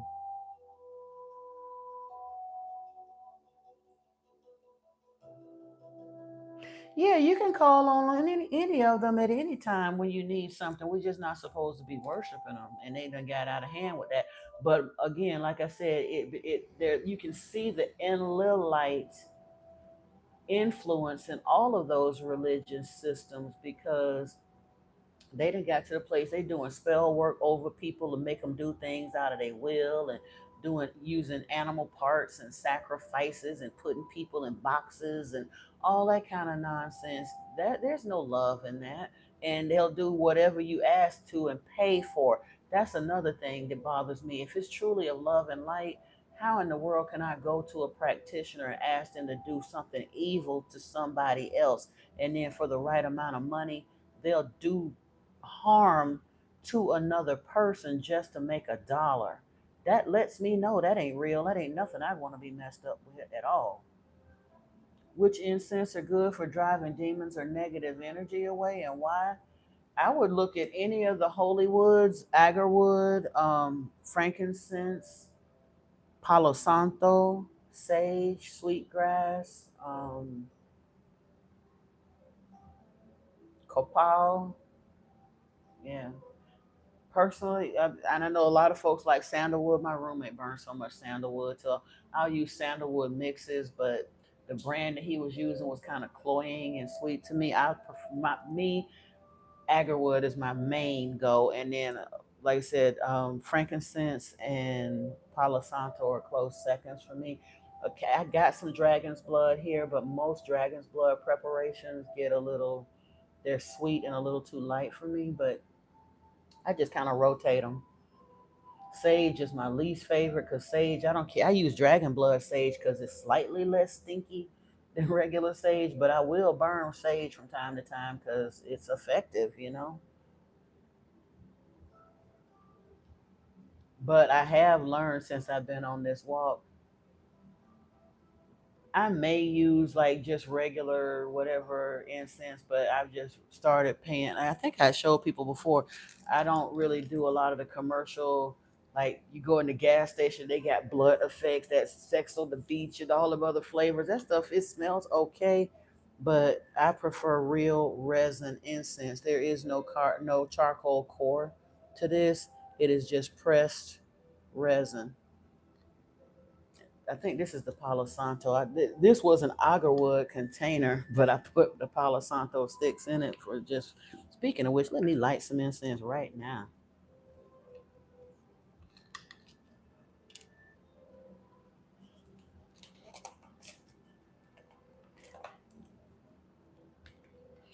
And I'll tell y'all something else. I don't know who might need to hear this. Yeah, um, depending on what you're looking for those coreless incense, Amazon have good deals, but I can tell you too, go on Temu. You can get a gang of incense on the low on Temu. And they really do be smelling good. Because even like the agarwood blend, it'll be like a lot of it'll be like agarwood and pear, agarwood and something else, lotus. You can get a lot of the, like, I call it real incense. It's not pressed with a whole bunch of. You said sorry to bother me if I can remember, baby. I don't. I honestly can't remember the date. That's why whenever people are wanting to catch up with their readings, I tell them to take a notepad and write it down, because my sessions wind up being 3, 4 hours long. I don't have enough hours in the day to go back and listen to them and timestamp them all. So if you anytime I, and that's anybody, if you're in here on a live and getting a reading, take a notebook, write down the date, and then ask if I forget to mention when it is that you're where the time is when we start your portion of the reading, and then when I upload it you can come back and look at it. But I honestly don't remember the date. Yeah, I can't even keep up with the stuff that I want to do for the other channel. I'm backed up on videos that I want to watch so I can talk about them on the videos and recommend them to y'all and all of that. Plus, like I said, I'm being transparent here. These energies of this past week or so been whipping my tail. I'm not as no he don't. Y'all look, we Antoine don't want no trifling woman. He really don't. Yeah, I do. I save the lives, but it usually takes like till the next day or two before it takes forever for a live to actually upload to the system, and I have to upload it in private in case it throws a random copyright. What they be copyrighting me for, I don't know. But I had a copyright the other day, and I didn't even, it was a 4 hour live stream. I wasn't even fixing to go and listen to it to figure out what the copyright was for. I just started playing my background music a couple of notches lower. I hope y'all can still hear it, and hope for the best, because like you said, if I'm sitting on live for 4 or 5 hours, I genuinely don't have time to go back and listen to the live streams again.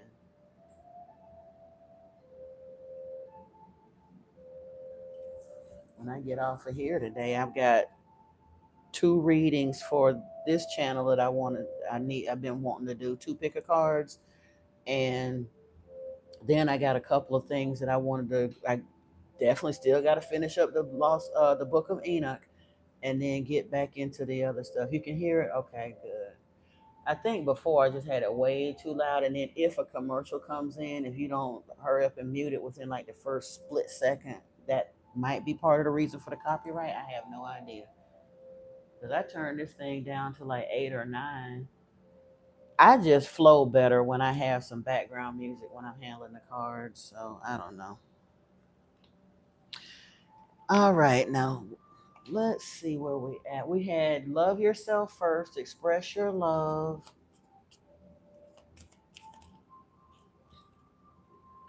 Oh, but pay attention to the red flags, though. We spent time talking about Enoch. Let me look. I'm gonna tell you in a second. Hold on. This our live stream, so we can do what we want. So those who just strictly wanted tarot, I don't know what to tell you, because we're about to have a little Bible study too. I think it mentions him in the lineage in Genesis 5, but I'm double checking here to make sure. Truthfully, at the end of the day, though, I think he was most likely, it gives him credit for being somebody else's son, but I genuinely believe that Enoch was a son of Lord Enki.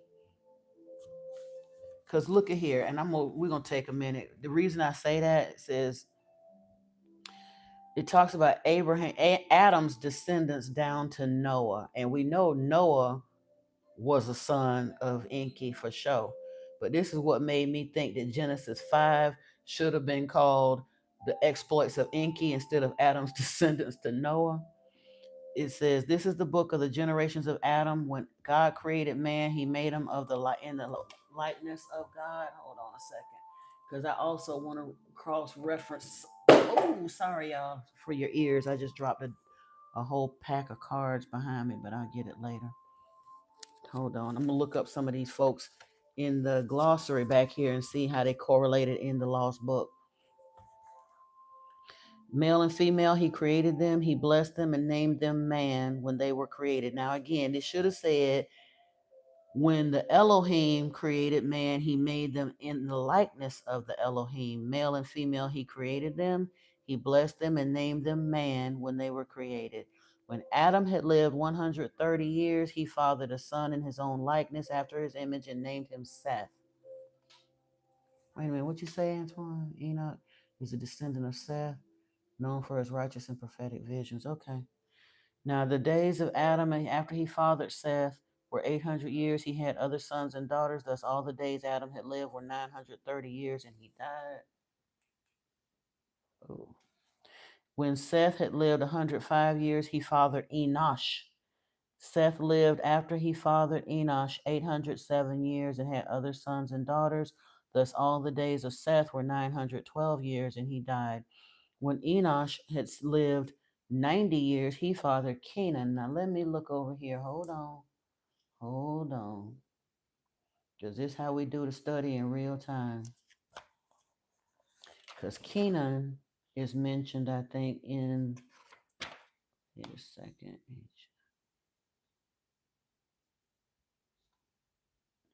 Somewhere here in this glossary, maybe he was just mentioned as a side figure. Oh, yeah. He's called Cunan in this book, in the Lost Book of Enki, But it says in the glossary that Cunan is the biblical Kenan, the son of Enshi and Noam.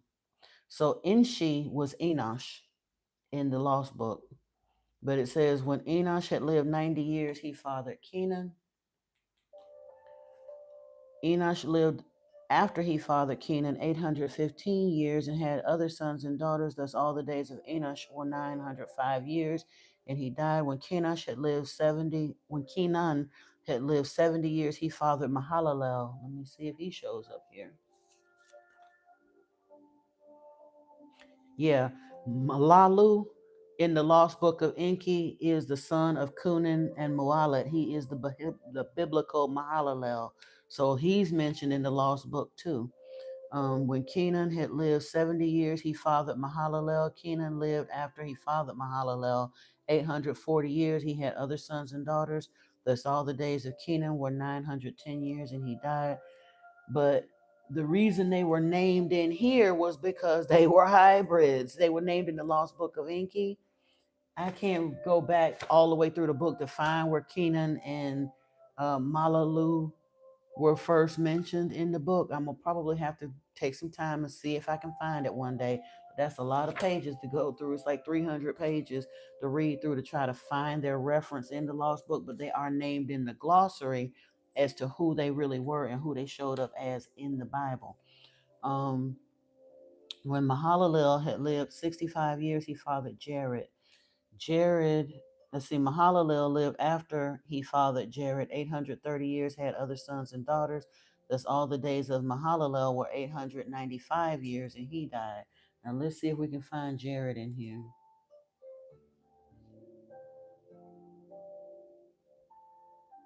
I don't see. Oh, he's named Irid in the Lost Book. Irid. He is the biblical Jared, the father of Enchemi. Now, Enchemi for sure was one of, that is the biblical Enoch, Enchemi.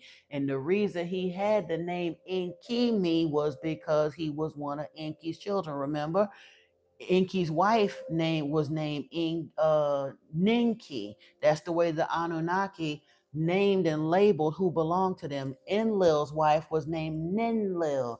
Enki's son was named Enkimi. And then they had Enkidu and somebody else and all the rest of that. So Nod sounds like a cool name for a city, probably. Yeah. They had and Eridu and what was the other ones? Yeah, Nod probably was a city over there too. Then Jared had lived 160 years. He fathered Enoch. So yeah, like I said, going back to Irid, he is Jared, and it shows that he is the biblical Enoch. But he's the father of Enchemi, and it says that that's the. But the fact that Enoch wears the name Enchemi, they were sitting there giving them the fathers the credit, but in actuality, those were Enki's children, just like Noah. And the reason I'm reading all this, it's only a few more verses to go. But hold on, Enoch, descendant of Seth, known for his righteousness. Again, what I'm looking at though, Antoine, in the lineages that were given in the Bible, it's telling us that these humans were the fathers of these men. But if you cross reference them with the Lost Book of Enki, the reason they're mentioned in the Lost Book of Enki is because many of them were hybrids. They were not simply just humans, they were Enki's Biblos. They were not Damkina's children with Enki, but Enki was out there mating with humans. Like the Adapa and TT thing, yeah. But let's see, Jared fathered Enoch. When Enoch lived 65 years, he fathered Methuselah. Now let me see. I think he's Matushel in here, but let me see. Yeah, Matushel is the son of Enchemi and Edeni, the biblical Methuselah. And Edeni, for sure, wasn't all the way human either. So, but hold on. Enoch walked with God after he fathered Methuselah 300 years and had other sons and daughters. Thus, all the days of Enoch were 365 years. Enoch walked with the true God, and he was not, for God took him. So he didn't get up to the 800, 900, but he tells us that in the book of Enoch, he was taken into the heavens, into the spaceship, and all the rest of that. And by the time he was brought back down, if he was up on Nibiru even 1 year, on Nibiru time, by the time he was brought back to Earth, everybody that he knew on Nibiru on Earth was dead, because the time warp is different. If he was on Nibiru and out there flying around with Uriel and who was it? He was passed off from Uriel to Phanuel, I think, when he took him on the heavens and explained the planetary rotations and the astrology and astronomy, and had him writing this and writing that and all of that. By the time he would have came back to Earth, everybody that he ever knew was gone because of the time difference. Actually, I think Enkidu was more of an android. I think he was made to, in the story, wasn't he the one that traveled with Gilgamesh? I think Enkidu was actually just created in the lab. He was a blank because they said that he didn't have a soul. Not really. He was just created as a companion for Gilgamesh when he was taken on his travels and whatnot. So basically, he was like an organic android, if you will, but he wasn't actually considered a human soul. When Methuselah had lived 187 years, he fathered Lamech. And I think, wait a minute.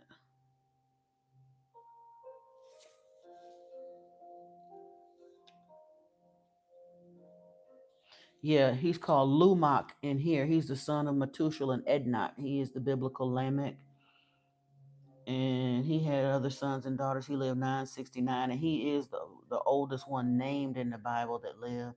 And then when Lamech gave, it says, and this is the part that really makes me understand what we're really looking at, even though it's saying that these men fathered these boys, or these men fathered these great sons.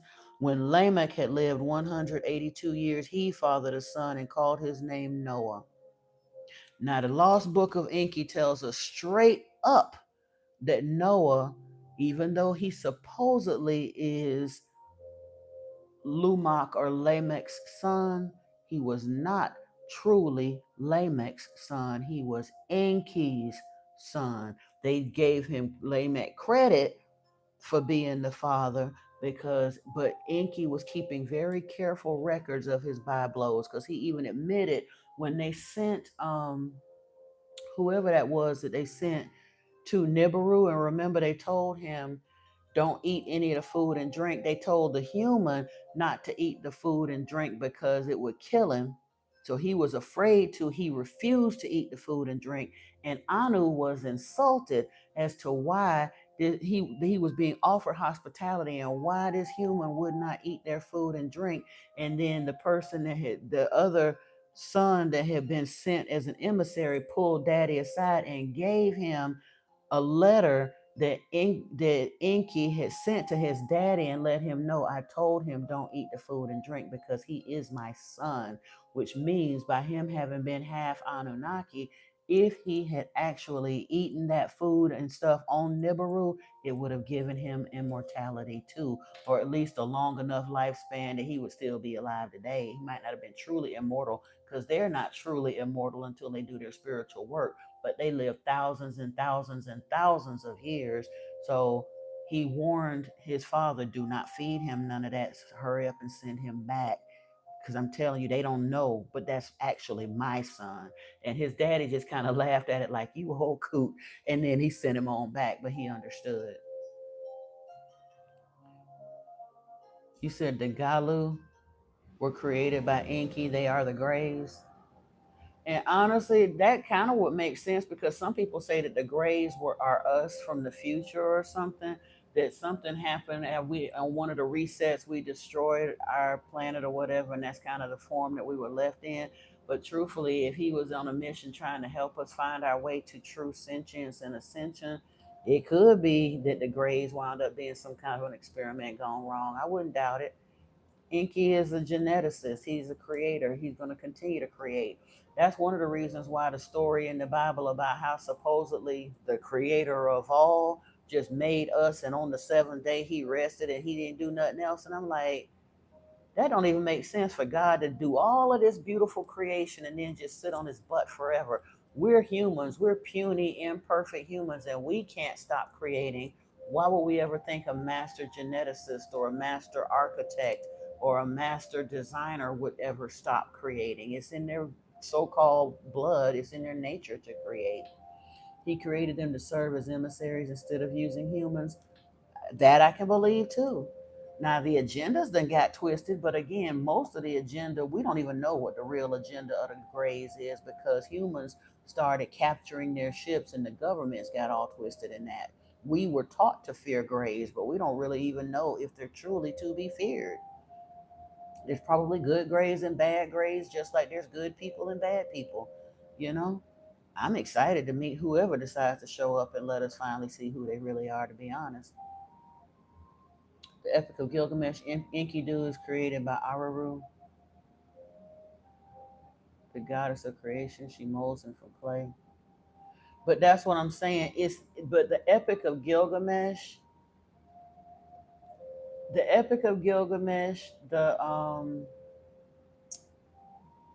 the Atrahasis, and the, what was this other one that I had over here that we read? I forget the name of it now. The Enuma Elish, Epic of Gilgamesh, Atrahasis, all of those. By the time you start getting to the Babylonian and the Canaanite epics, you start to see corruption in them. It's like that game of spiritual telephone. They start aggrandizing these deities to try to push forth a narrative. Like when we were reading, um, damn, why can't I think of? My brain is just scrambled. Enuma Elish, when we were reading Enuma Elish, it's already contradicting the Lost Book of Enki by a long shot, but it's newer than the Lost Book. It had already begun to deviate because at that point in time, Marduk was at the top of the pile and he was so busy trying to push forth his narrative on the world. He lied and said that he was Tiamat's mama. I mean, he was Tiamat's son, but let him tell it, he was the one that took Tiamat down and was bragging about it. Why would you even brag about killing your own mama and blowing up a whole planet? But that was some Marduk mess. He's on the same type of time as Yahweh Enlil was. So they just started, like I said, basically giving him a whole bunch of grandiose epithets and telling all, like I said, altering those stories. Enki wasn't doing a whole lot of self-aggrandizement. In fact, he admitted his faults, and he was literally just trying to give us the what had happened was in this book. That's the reason I go to this one the most often, because when a human, or when a being, he ain't no human, but when a being can admit they're wrong, he can give us the good, the bad, and the ugly. I kind of tend to believe that more than I do the grandiose stories that are sitting out there in ways that you know can't possibly be true. Marduk didn't even come here at first. He wasn't even on the first landing crew. So by the time he gets to the Enuma Elish, let him tell it, he made everything that was here. No, he didn't. I don't think he came to Nibiru according to the Lost Book until like the third wave of something or other. Because at first Damkina wasn't even here. They initially set up a landing party to go out and check it out after Alalu showed up and said, I made it past the hammered bracelet. I am on Ea and I've tested the waters, and yes, there is gold here. They sent out Enki, Ninma, Thoth, and Enlil, and 50 lieutenants or military whatever as the initial um, exploratory party according to those texts. Marduk wasn't nowhere in there. Marduk was home playing in Granddaddy's backyard somewhere as a child. Well, I don't know how old he was because I don't know what the gestation or how fast they mature, but it was several shars had gone by before Marduk ever got to planet Earth. But yet, by the time we get to the Babylonian epic, let him tell it, he bigger and badder than his daddy, his uncle, and everybody else here. Self-aggrandizing nonsense. Hey, Marius Elam, how are you? Yeah, we have to put the. Yeah, Marduk was exactly like his uncle Enlil. How do I feel about Malachi York? I haven't ever gotten deeply into his works because I was taken somewhere else. We may at some point get into York's work, but when I woke up to my clairaudience, I was like really linked in with Yeshua, and my area of expertise, if you will, was to connect the dots between the lie of the inconsistencies or the manipulation of the scriptures, and then plug them into the ancient text, primarily Sitchin's work. I'm not saying there's anything wrong with York's work. I haven't read enough of it to know one way or another. I know he's considered controversial, but so what? So was Sitchin. So was Casey. So was Blavatsky. So I'm not averse to looking at it. It's just that wasn't where spirit led me. But we may get there eventually. Stick around, subscribe. But yeah, back to what we were saying. Enkidu in the Epic of Gilgamesh is saying that they were created by Araru. Now, there wasn't no Araru mentioned nowhere in the earlier text of the Anunnaki, but it was Alalu. And truthfully, if anybody would have been the initial goddess of creation and fertility, it probably should have been like Ninhursag, because she was the one doing all of the. She is the mother, quote unquote, mother goddess of this planet. She the one who literally carried the Adamu in her womb. Her and Damkina should be the mother goddesses on this planet. If anybody would have been recognized as one, right? And she didn't mold the Adamu from clay in the wilderness. She molded the petri dishes from clay to get the zygote to germinate. But you see what I'm saying? How they start kind of changing details and stuff along the way. But in the Lost Book, it says that Enkidu was created as a traveler for, I forgot who it was. Let me see if I can find it.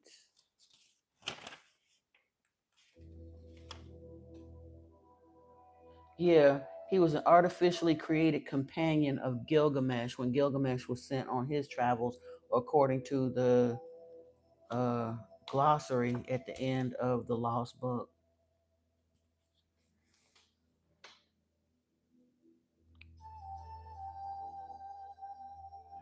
Same with you, Marius. Yeah.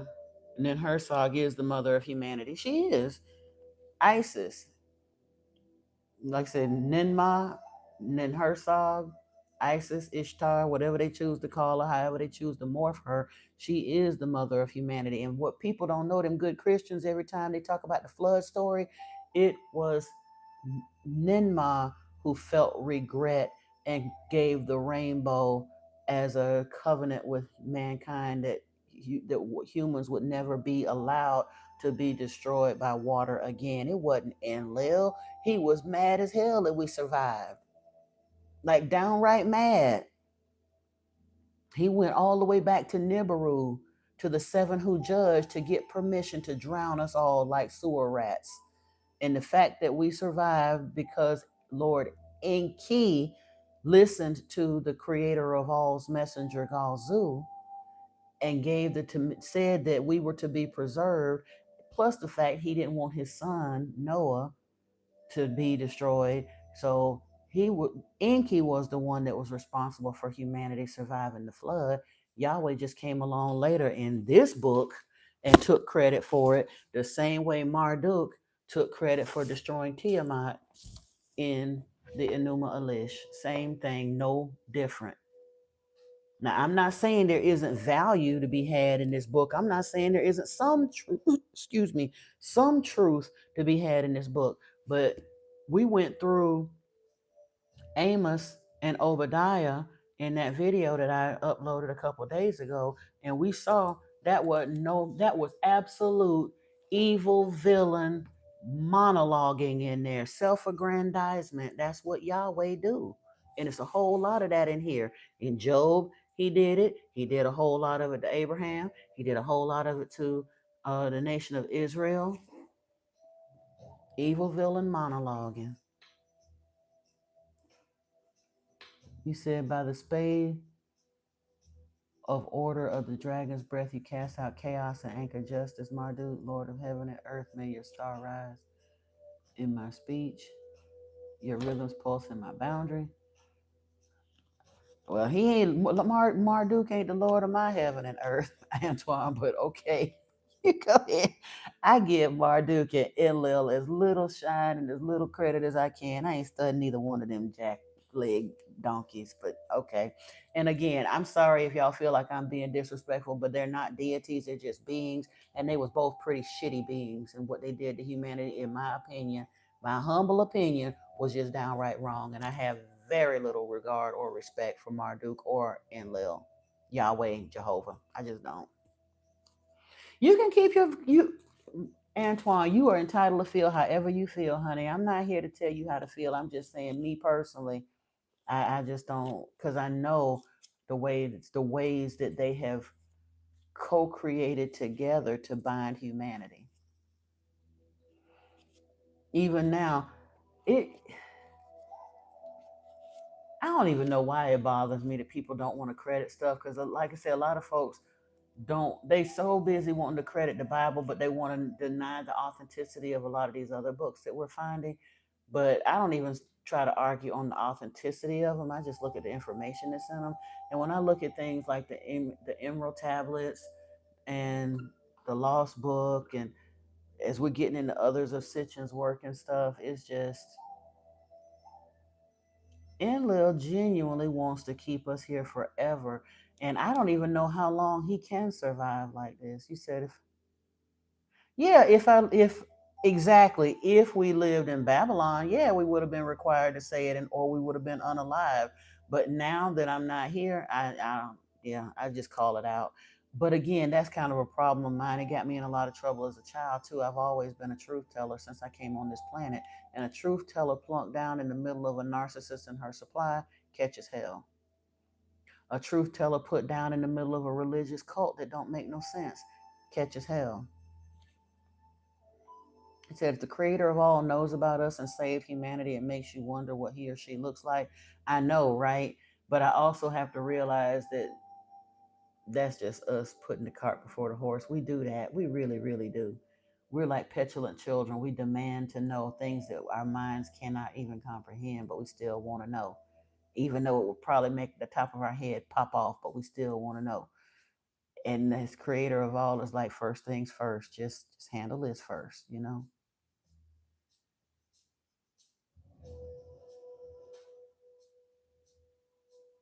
Mental matter is as far as what, Michelle Hips? Welcome. You recognize you learned that from me? What? Oh, spirits in a bottle. How you learn spirits in a bottle from me? You elaborate a little bit, will you please, Michelle? I'm not sure what you're talking about. Cause I don't want to trap nobody in nothing. Yeshua came here to allow us to be mentally free. Thoth wanted us to be mentally free. That's the whole purpose of all of this. They have bound us to keep us in this 3D recycling loop of reincarnation and keeping each generation just as stuck as the last with that great wiping out of the memory, you know?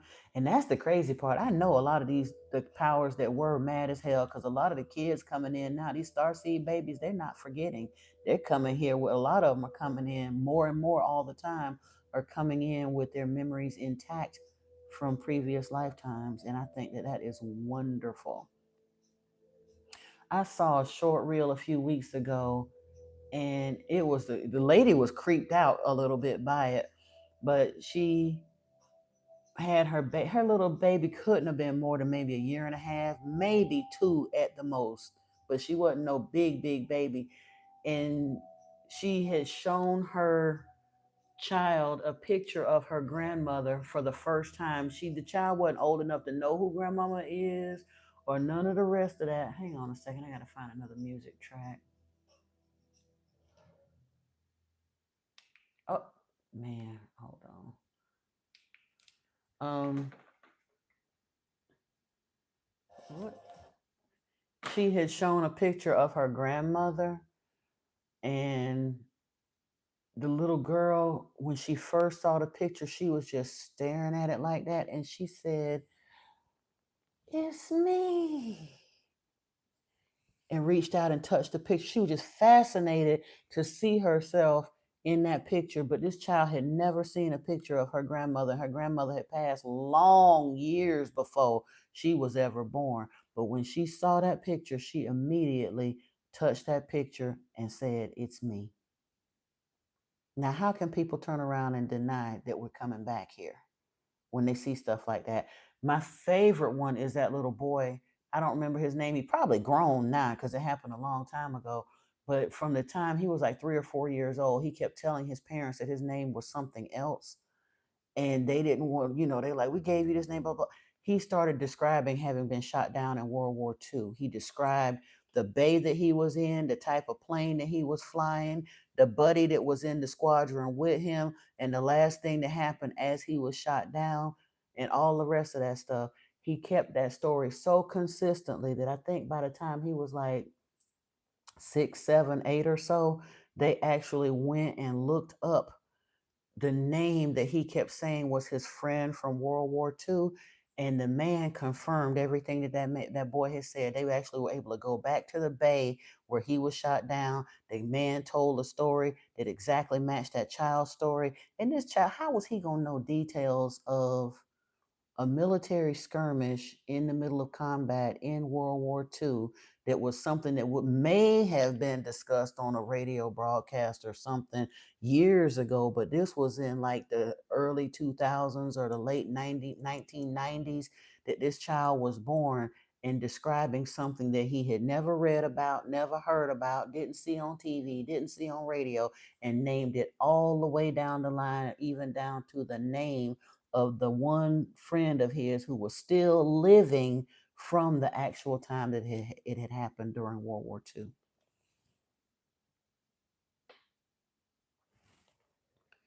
You said they don't just erase memory, they reformat the mind and recycle consciousness like cosmic code. It's not forgetting, it's repurposing.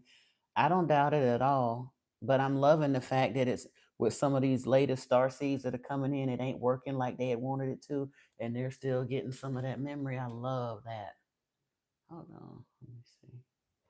Trying to get to.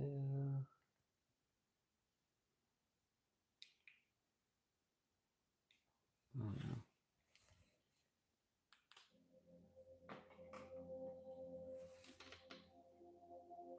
So the first thing that grabs you when you first came across me was when I said I was born. I sat myself down and what?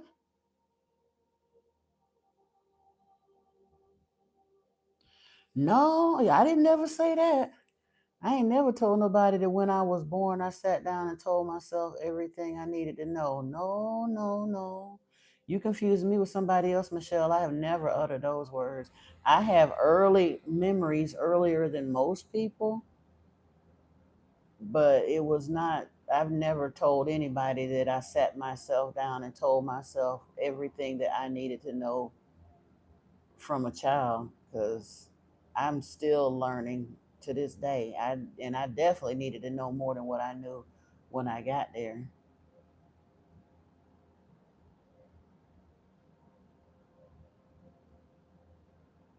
No, I think you getting lost in the BS. You talking about 8 years ago, indeed, and all of that. No, see, we're not gonna do that. You came in here like you were genuinely trying to lend something to the conversation or learn. Now you talking straight up foolishness, Michelle. I ain't never told nobody that. So you can go on. If you don't like what we're doing here, you're free to scroll. Really are. And that's not BS. They have children in India that have literally solved their own murders from previous lifetimes, including taking people, telling them how they died, taking them back to where they were buried in hidden graves, and their remains bore the injuries that that child said to indicate that that was actually how they died. And when it happened, the person got so freaked out by it that they actually confessed to having killed that man, and he's in and they actually imprisoned him. Yeah, I'm not playing make believe, but you carry your delusional self on, because we do realize there are none so blind as they who will not see. And unfortunately, people that are still clinging to the matrix, that are asleep in the matrix, it's all good. You ain't got to wake up, boo. You'll be recycled back up soon. Don't worry about it. I know. That's why I'm not even fooling with them no more. They can go on about their business. Um, I don't know if our blood holds the memories of our ancestors or not, but I know it holds some of our core memories. People that get blood transfusions behave dramatically differently afterwards. Their taste often change. Their fears in life often change, and for sure, when they get organ transplants and stuff, sometimes, especially if they get a heart, yeah, people that get heart transplants, a lot changes for them. Yeah, if they get blood in surgery, it changes the whole game plan for them. So there is something to be said about the coding in that. Yeah, especially the heart. They tell us that the heart is like the second brain. The scriptures even say the heart is the seat of motivation. So if a person drowned and another person receives that heart, please don't be afraid. Even if they were an Olympic swimmer before, please do not be afraid. Don't think it's weird that that person now has a fear of water. That kind of thing. And they've seen that happen many times over too. Now that other lady talking that other foolishness that she came in here, Michelle, obviously she's never talked to hospice nurses. She's never talked to anybody that's had a near death experience, even though there's like hundreds of thousands of them listed here on YouTube. There's hundreds of thousands of experiences from hospice nurses and all of that that let us know that there really is something else out there other than just our 3D limited selves. How arrogant and childlike ignorance would it be for us to genuinely think that all we are these little 80 to 90-year-old avatars that come and then we're gone? And like you say, within 2 or 3 generations, nobody ever even knew that we were here, and that that's all there is to what's happening here on this planet. That would be very sad. Very sad. You say you're 25% Native American, you don't want that trauma. Honestly, it doesn't necessarily have to be trauma, but it does have to be something that you're mindful of. I mean, truthfully, if you're in a situation where your life is on the line and you have to receive another organ to continue living on this planet, some people will go ahead and take whatever comes with that. But you just have to understand, like you say, your favorite foods may change, the things you like and don't like may change. Certain movies and being around certain people may make you melancholy because you have someone else's seat of motivation now implanted in your chest. Yes, can you continue to survive like that? Yes, but it'll be a different walk now. That's all. And it may be a little bit of dissonance between the heart and brain connection. Dr. Joe Dispenza talks about heart brain coherence, and that's a real thing. I'm not sure how that goes once you receive someone else's heart that is not genetically coded to you. Yes, it can function, but I don't know what kind of heart brain coherence you'd have left. But I guess in the moment, rather than checking out early, there's a lot of folks that would take that chance, you know.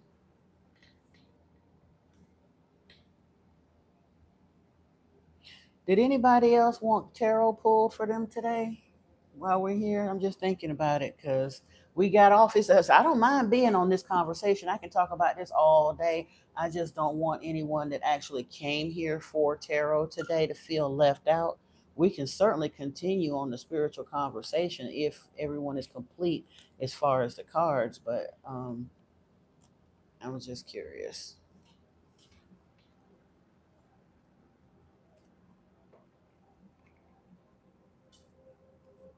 Hey, Cece, what's up, lady? How are you doing today, sis?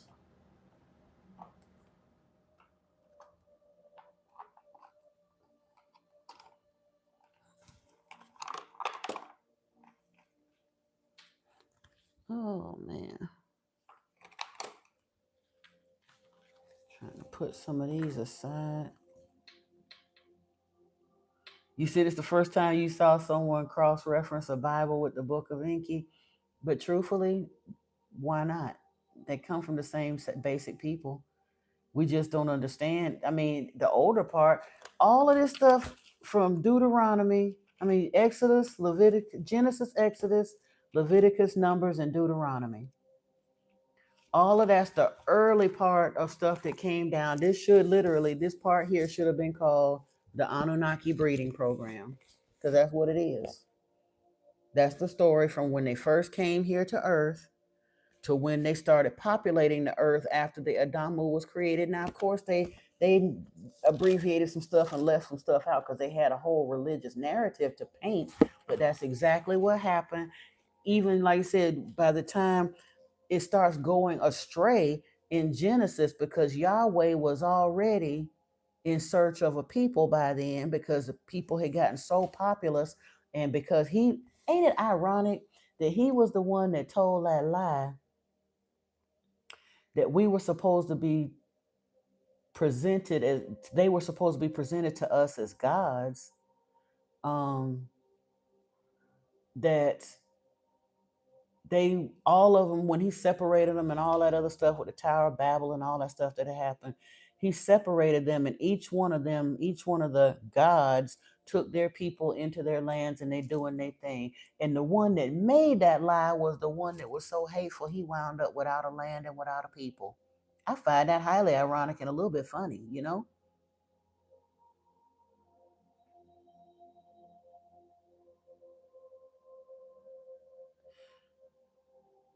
Really? Okay. Well, I told you what I had to with that one. That was generally that reading was pretty complete, that there was a soulmate coming in. I mean, I could continue just pulling cards on the same thing, but that's somebody that's in separation is calling in a soulmate. They do need to heal. That's one of the reasons the separation is going on as long as it is. But there is, once the healing is done, there is union there.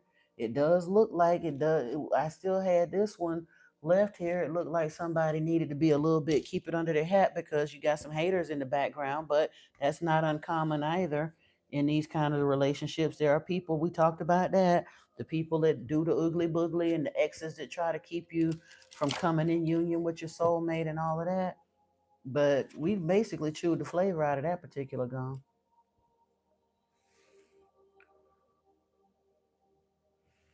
um what about the Dead Sea Scrolls? The Dead Sea Scrolls are basically what they found to corroborate most of the scriptures that they justify using today. But what people don't understand is they found the biblical text in the Dead Sea Scrolls, but they found a lot more than just that at the Dead Sea. That was an unearthing of a library. And they get so focused. We're familiar with the Dead Sea Scrolls because that was the first set of major ancient texts that they found. But they forget about the Nag Hammadi library, the library at Nineveh, and not to mention archaeological sites all around it. They've been digging. They ain't never stopped digging for the last 200-300 years. They've been digging up stuff out of there. At this point, they've probably cataloged 10, 20,000 or more ancient texts. Hold on. Oh, okay, never mind. I saw it was a beautiful yellow butterfly. At the time I thought it was like a parrot or a parakeet or something. It was so big, but it came back by. It was a butterfly.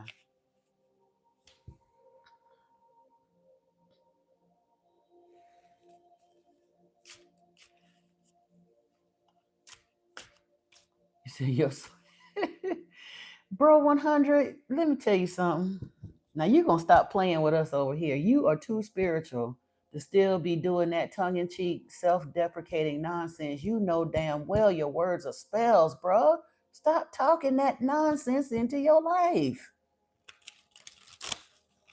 It's cute to a degree. It's funny to people that don't know no better, but we know better now. Your words are spells, and you casting the wrong kind of spells over your own life with the scandal. What'd you say? The I don't know, the loose women and the women, somebody in an asylum somewhere, and all the rest of that. Boy, you know what? Okay. But you know what, Red? Here we go. Let me see what we get up out this deck. We pull the Seven of Swords. I said I was going to break this deck in because I've never read on the channel with it. Seven of Swords, Seven of Wands, Page of Coins, Nine of Coins. So it is a young energy still. Oh, I'll show you the artwork. This is a funky little deck of original artwork though, but we've got the Seven of Swords. This 7-7 message could be some kind of a cycle coming in because that's an important message too. But the Seven of Wands is rising above the fray. The Seven of Swords is deceit or something hidden. So that's why I was saying it's like either this is being hidden from you. Genuinely, I feel like it's a situation though that when it does start coming into place, it's just something you're gonna have to keep under your hat until it's well and truly developed. Because in the well, there is a money factor here. Page of Pentacles morphing into the Nine of Pentacles. The Page of Pentacles is like the beginning of a money or material manifestation. I say money, but the material manifestations are a page is a messenger. So you've gotten the word yet, but not quite seeing the outpouring of it. Now the Nine of Coins is talking about luxury though. So there is a progression here. Let me see. Yeah, we speak things into existence. When we write things, why do you think they call it spelling? When we write things down, we are literally writing into being. Oh, Ten of Cups is here though, emotional fulfillment. So that's what's up. Hold on.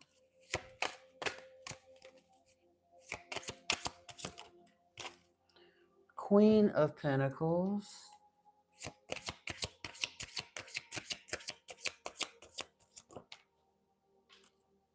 Ooh, that's a lot. Wait a minute, let me see. Page of Cups. So again, the money is it's like a message of love coming in, a message of money coming in, but not quite developed just yet. But it does bode well with this Ten of Cups, Queen of Pentacles. So the money will develop, or maybe that's one of the twins is going to bring the money. Strength is here, and the Ace of Wands on the tail end of Death.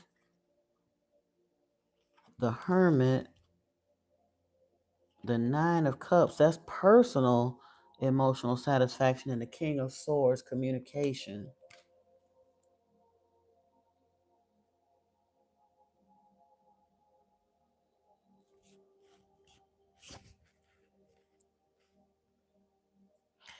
Honestly, the tarot still say the same thing that the oracle cards do, though. Basically, there is a rebirth cycle here, and what you bringing in is going to be completely new. That's how we got strayed onto the relationship stuff, and then that morphed into the religious stuff and all the rest of that. I know you want to hear more of the tarot, and I can eventually pull some more oracle cards or whatever, but it's basically showing there is a need to be aware, be diligent, keep doing the healing that you're doing.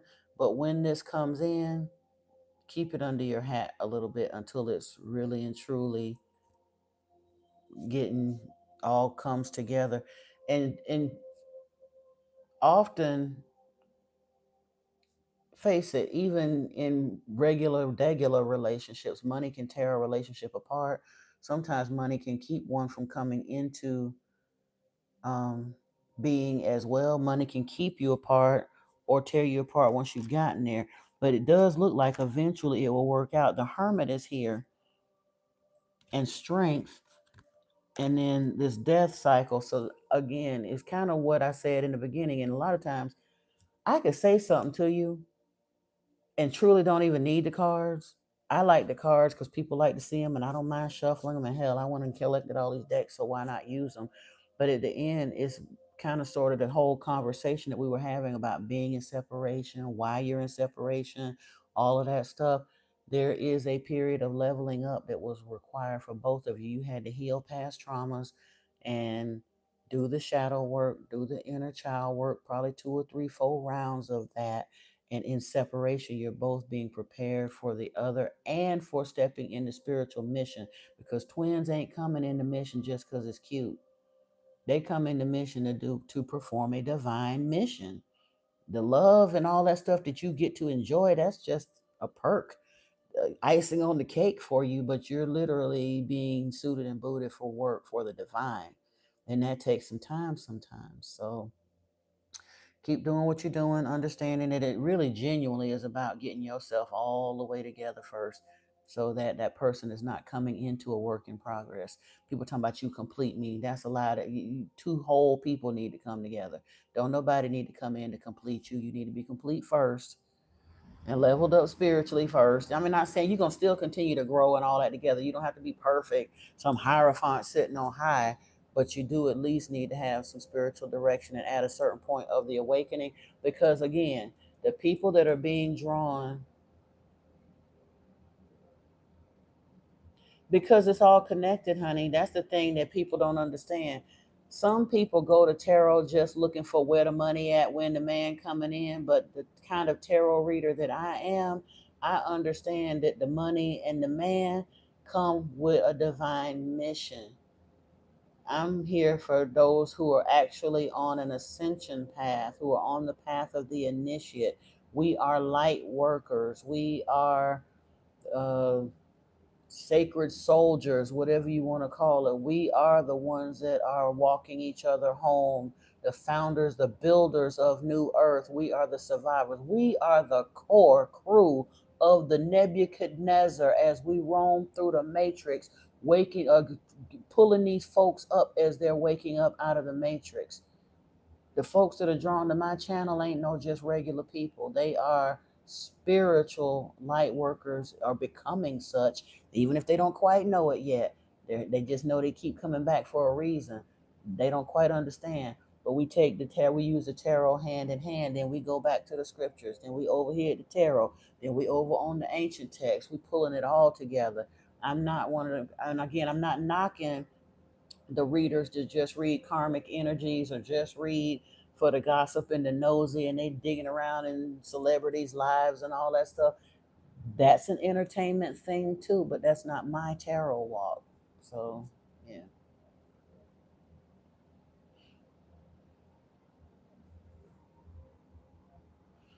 Your woman's got that frontier fire, cultivating her own garden. What's with you in this garden and this pressure cannon? You want a farmhand, Antoine. But that, hey, at least that's you putting it out there, and guess what? You'll find it. If that's what it is, if that's what your ideal woman look like for you, that's what you gonna find. So I ain't mad at you, daddy. You want to know about, is the money coming for you? Let's look and see what the money look like. Some more love might come out, but we might segue on over here to the money. I'm kind of curious now to know what spirit wants you to be aware of before the money come, or what might be holding the money back. Hold on.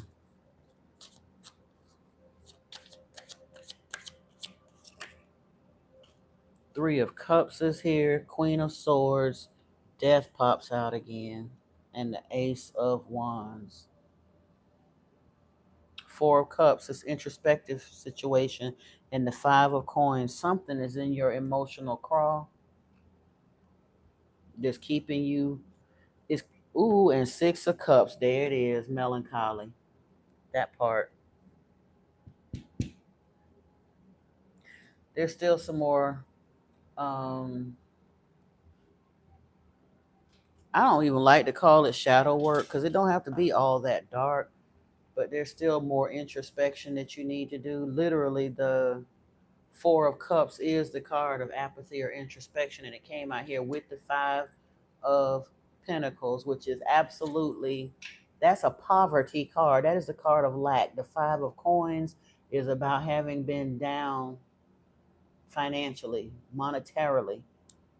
And the Six of Cups, it's a family issue. There's something about some kind of trauma or something that needs to be looked at going back. And when I say family, it could be past relationships with outside people, friends or whatever, but quite often it does actually go back to something from childhood. But let's see. We're trying to get to the money, Spirit.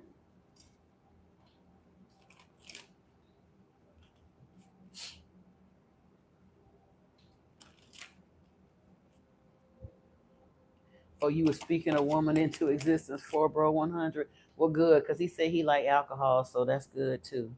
Yeah. Red, clean it up, and TikTok is here. You trying to put the cart before the horse, baby. You coming in here wanting to find out about where your love, where your boo thing at, and Spirit is saying your boo thing is on the other side of your transformation. I'm sorry. And that's a good thing, truthfully. Because if you start manifesting a love partnership before you've done the spiritual work, all you going to do is manifest more of the same nonsense you done had in the past. And you don't want that. To the sea is here. Let me see. I want to read this card though for us and see what the message of that card is. Because there might be something in here we're overlooking.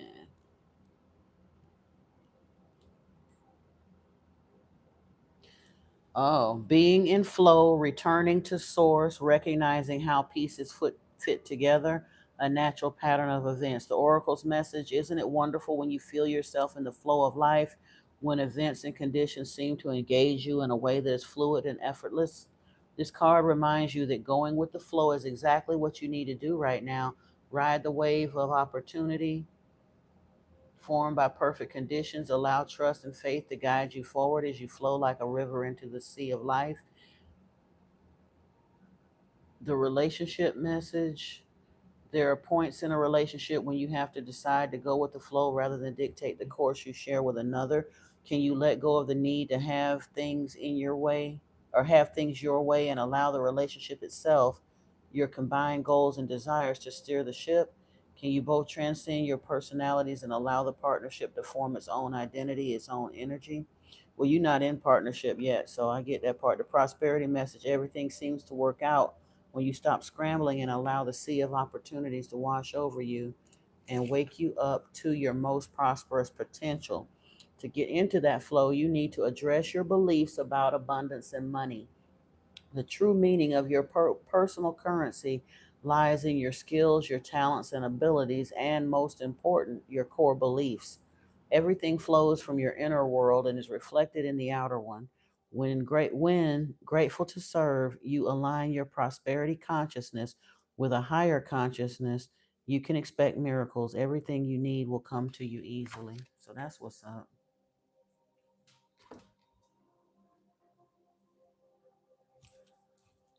But yeah, there is a bit of a timing issue here, and I need to clean it up a little bit as far as, yeah, Unfinished Symphony was there, but I'm not taking that one. Um, let's see.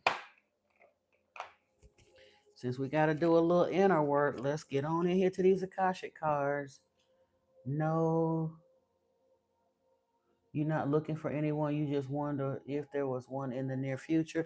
Yeah, when you finish doing your spiritual work, I think you do. Once you do the spiritual work, the money will line up, and if you choose, after that, a person might come into it as well.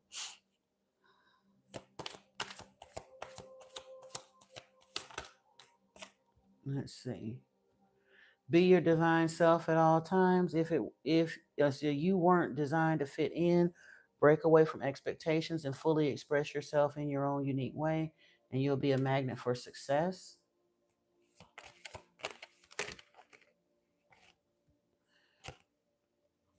Consider the options. You've narrowed your focus to one desired outcome, and you might be missing a bigger opportunity. Open up and let the universe send you the highest possible result.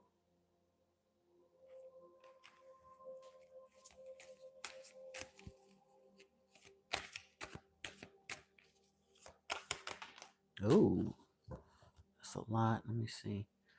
Warrior spirit: relentless commitment to challenges, approaches life as a personal battle, here to master your forceful nature. Something about listening to your inner voice, having patience, reflecting on your recent choices, and taking charge. So yeah, I honestly don't see, there's no like major red flags popping out here. I think it's just keep doing what you're doing and don't give up. Um, I mean, you know, if there's ways that you can kind of tweak your efforts spiritually a little bit, if you shift your focus onto your spiritual walk, the rest will be provided for you for real. And that's anybody, whatever spirituality means to you. I'm not saying it's got to agree with everything I believe in, but whatever that means to you, because by shifting your focus, you allow the other stuff to do what it's going to do without you worrying at it. Very often, when we start worrying about the other stuff, we kind of put a hitch in the giddy up. And you're supposed to be, and there's nothing wrong with that. Red, I'm happy by myself too. I know ultimately that I want some a loving relationship in my life, but here's the thing: before you can really bring in the real deal Holyfield, as they say, type of love, you have to be happy by yourself. Look at the world around us. Most people are manifesting relationships from a place of disconnection, neediness, desperation, thirst, hunger, and that's what they get, a hot mess that's temporarily satisfying, but in the long run, very dissatisfying, very dysfunctional. So if you really, really want a for real rounded relationship that's going to be ultimately fulfilling, one that can help advance you spiritually, emotionally, financially, and in all ways, the key to that is do this five of pentacles, six of cups introspective work, which is the clean it up portion. TikTok. TikTok does have it's kind of that like that hurry up, but it's not in this instance. I'm choosing to see it as just being willing to allow the passage of time, kind of letting go of the time limit of it and going with the flow for sure. Like I said, this card straight up means go with the flow. And in that case, when you do that and you're content being by yourself, like you say, it'll exactly that, and that's exactly why I said I'm not seeing anything here. We pulling cards just for the pleasure of pulling cards, but I'm just basically seeing doing what you're doing and allow this transformation to take place. For many of us, it's not an instant thing.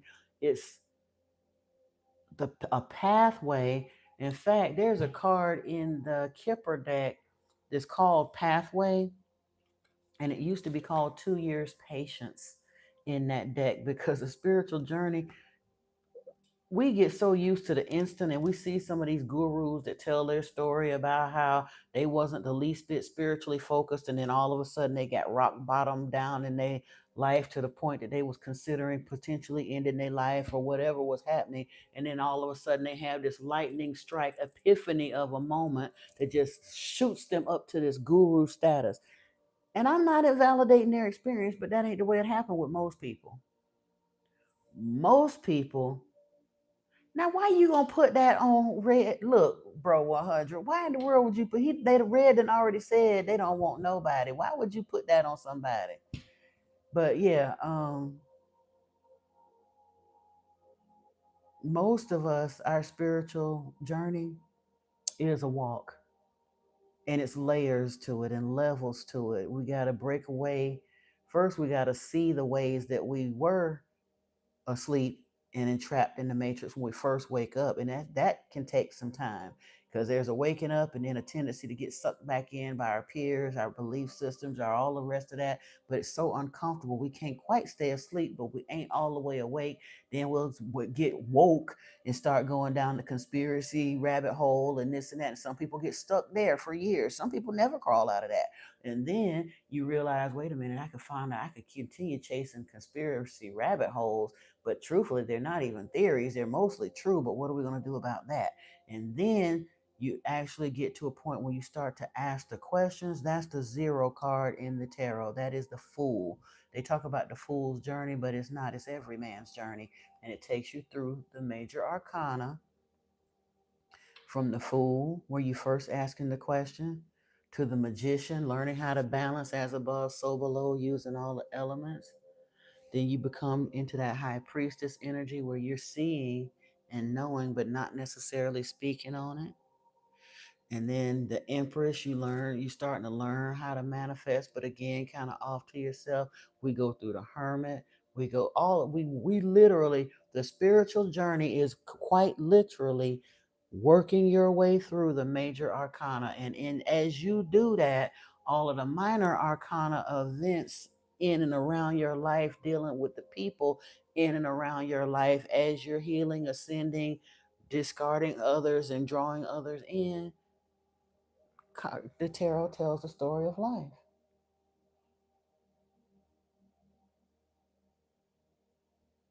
Exactly. If that man spirit fly is coming in your life, then let the universe decide for exactly. And that's the best way to be, for real.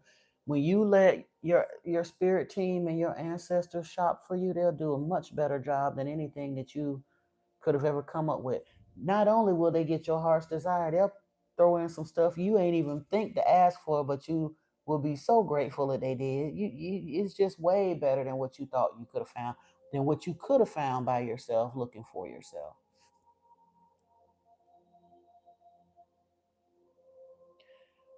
And a lot of us have been read. Yeah. Like I said, I my situation is weird, but it works perfectly for me. I've known my partner for a decade.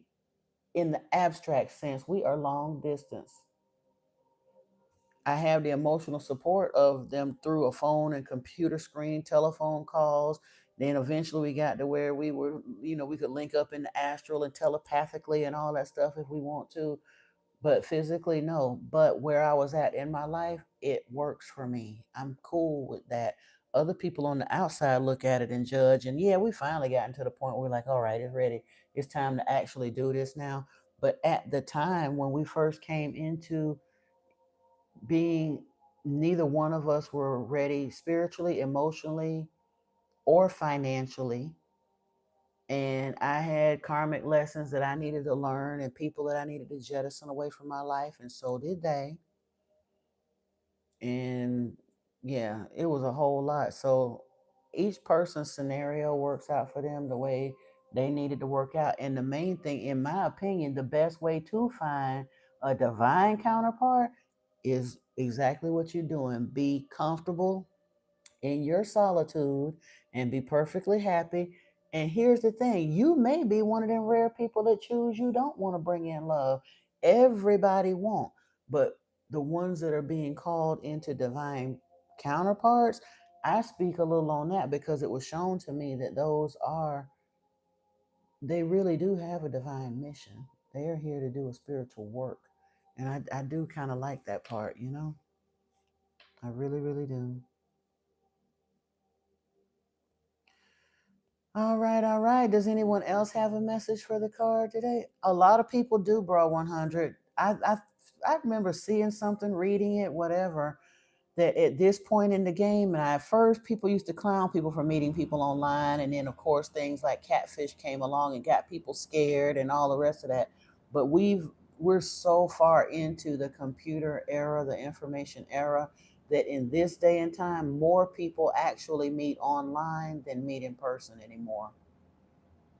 You still have to vet people, but one of the reasons I like online relationships is because if you're careful and if you're not in such a hurry to jump together and do the mattress mambo, if you're patient enough to put the physicality on the back burner, I feel like it gives you a better chance to get to know somebody if you take it slow and go online. Because guess what? Even when people text just like they talk. And if you spend enough time talking to them, I'm not saying you're supposed to text the whole relationship. You better get FaceTime so you can see that you actually talking to who you think you're talking to, and do some phone calls and all the rest of that stuff. But I'm just saying, over time, if you're discerning, you'll still kind of get a really good picture of who a person is, even over the internet.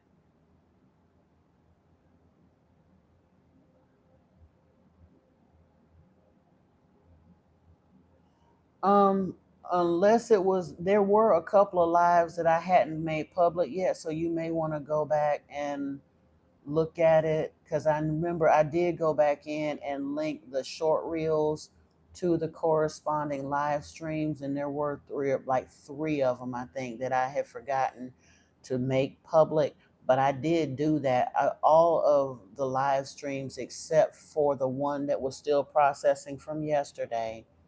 And this one, when I get done with that, all the other live streams should now be up and available. So if you can remember what I was wearing, you can find a live stream.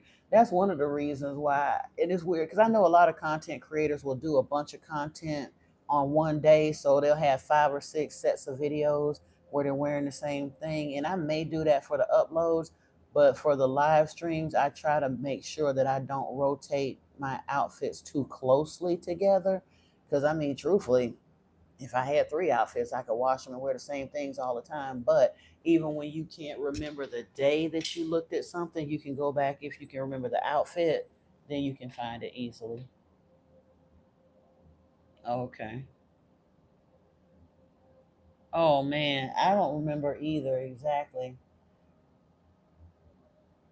I remember, I think I didn't I tell you to go back in. I want to say it was either around 3 hours and 50 minutes or 4 hours and 50 minutes where your reading ish would have started. So I would go back and see which of the readings are that long. I want to say it might have been the day that I read. I think check the reading that was around the session that was around 7 hours long. Go look in that one at around the look around the 4 hour mark, and then look again around the 5 hour mark and see if what we're talking about resonates with you. You were looking at an hour and 50 minutes. Maybe check then though. I know it was something in 50 minutes, but I'm almost positive because again, so many folks be coming through. But if I remember correctly, I don't think it was at 1 hour 50 minutes. I think it was either 3 hours 50 minutes or 4 hours. But I check it 1 hour 50 minutes and see. Like I said, unfortunately, the sessions be so long, I genuinely cannot go back and timestamp the individual readings. Yeah, but y'all, unless someone else has another question for the cards, we're coming up on almost 3 hours now in the next 8 minutes. So if you have a question for the cards, I'm happy to look at it. Other than that, I'm going to jump off of here and do some other work for the channel. Like I said, I got a couple of pick a card readings that I need to work on, as well as some information for Modern Mystic Messages. I want to finish the book of Enoch so we can get back into the 12th planet. I done sat on that for far too long. You said, oh, if you may, you want, wait a minute. You said what now? Hold on. Cece got a question for the cards. Hold on. Check if you'd venture into what you mentioned yesterday as you don't want to mention, but yet next month's venture. Is it a good time for next month's budget? I can ask that real quickly of the cards because let's see. All right. Archangel Michael, Yeshua, Archangel Raphael, Archangel Metatron, Lord Enki.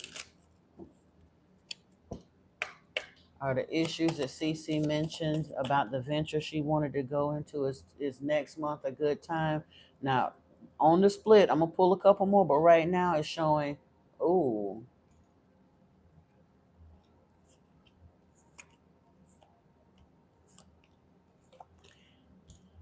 I think it's a good idea. I don't know if you need more information or whatnot. I think it may eventually be successful, but then it says not right time. Again, it's a mixed message. The way the cards flipped, it says not the right time if you believe, but then it also says wait and then opportunity, look for a sign. You are ready for something and something successful, but if your budget is really tight, maybe take this month and look again. Let me try one more time and see if we get another answer. Um, Maybe stack for a couple months towards it so it doesn't. I don't know because that's weird the way it says. Be assertive though. Hold on.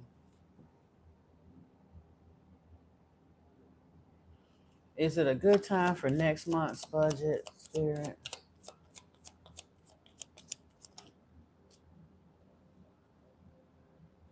Within the next few weeks, ask for help from others and you're ready. But no is at the bottom of the deck. But then don't stop is at the bottom of the deck too. And yes, ask your angels. Hold on. Let me see if I can get a different timing card because this deck acting crazy. I want to get more of a sure answer. Let me pull a Michael card, this deck, and maybe this one. No, that's the 108. Oh, this is the one I'm looking for. If there's a timing card that can come out of this, hold on. You dropping a groovy comment to bless the thread. Okay, welcome, welcome. Or have a good afternoon, and we'll see you later. Or if not, I'll see you tomorrow, Antoine. Safe travels to you. Yep. Namaste, brother.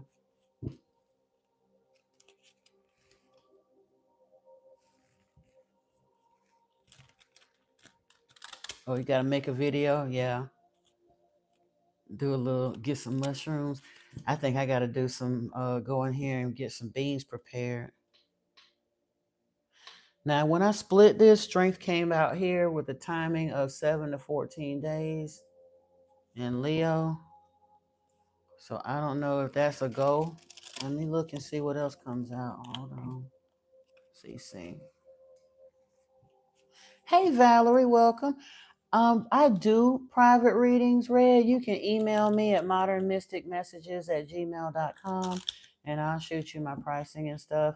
You can, the way I do it is my payment gateway is through Buy Me a Coffee. And once your payment posts and, post to the account fully, then within 3 business days or so of it posting, it does take a couple days for the process on Buy Me a Coffee. But once the payment processes, then I do the reading and then I send you an unlisted link in YouTube. And again, you can share it with anybody you want, but it won't be, nobody on the channel will be able to see it. And it will remain on a private playlist for a minimum of 60 days. So you can share it, view it again, do whatever you like to do, or download it to your system so you'll have it forever. How are you doing, Miss Valerie? Abundant light, love, and peace to you too as well. Oh, Cece. The first card that came out here was Fox, self-interest, stealth, deceit, trap, redhead, cunning, something's off, sly and crafty. So that's why I say you might want to. Oh, modern mystic messages at gmail.com. You can see it on the about page as well. The email is there. Third person, another person involves someone else's influence.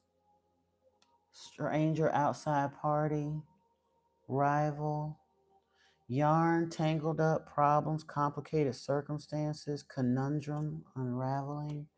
Let me see here. Phoenix is here though with death and rebirth. Complete renewal.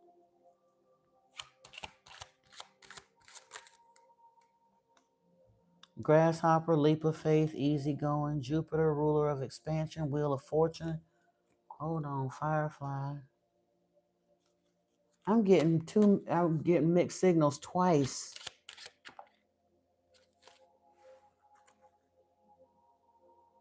And then Taurus came out with a year from now with the Hierophant.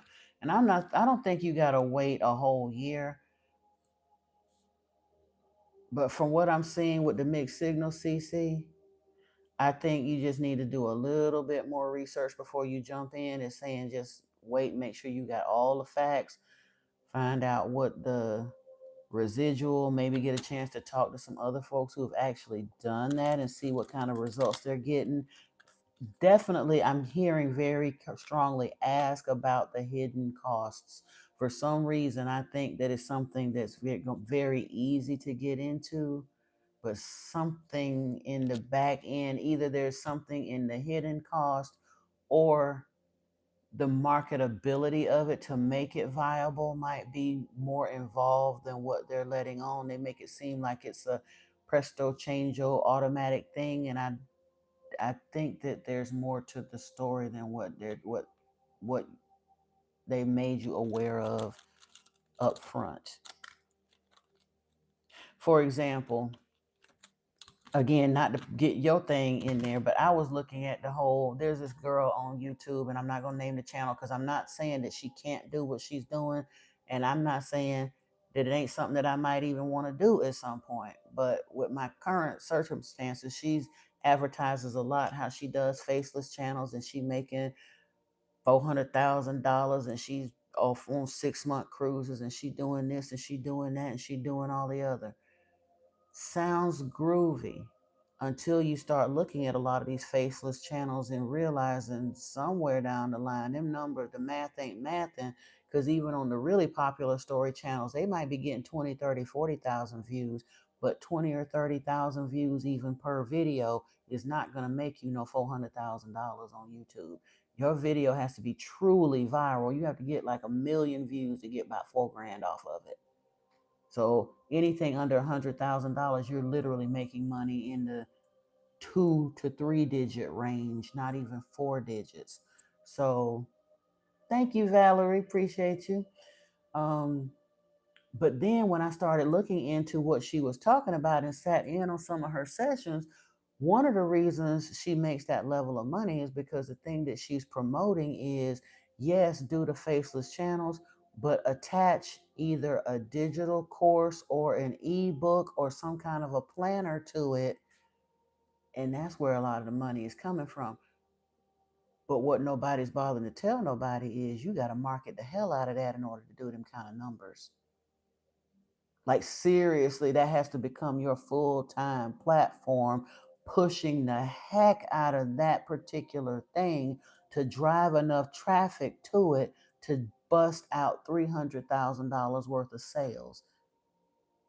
That's not just, oh, that's something I'm gonna put in the background and that's my little side gig and it's making money while I sleep. No, the hell it's not. You're gonna be putting money into doing content strictly around driving people to that. So it's not that she's actually telling a lie, she's just not telling the whole story. And I kind of sort of think you need some more information with this thing that you're looking on doing, because that whole scenario just kind of came to my mind, and I don't know enough about what you were talking about to know if it's genuinely like that, but that's the kind of imagery that's coming to my mind that just made me know it's not necessarily a hard and fast no, but it's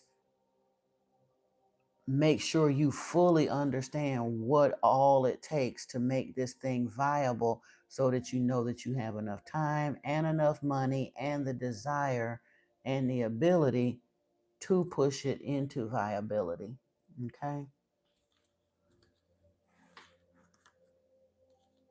Because like I said, I was trying to get a straight up yes, and I done hit two decks of cards, and it still won't give me a straight up yes.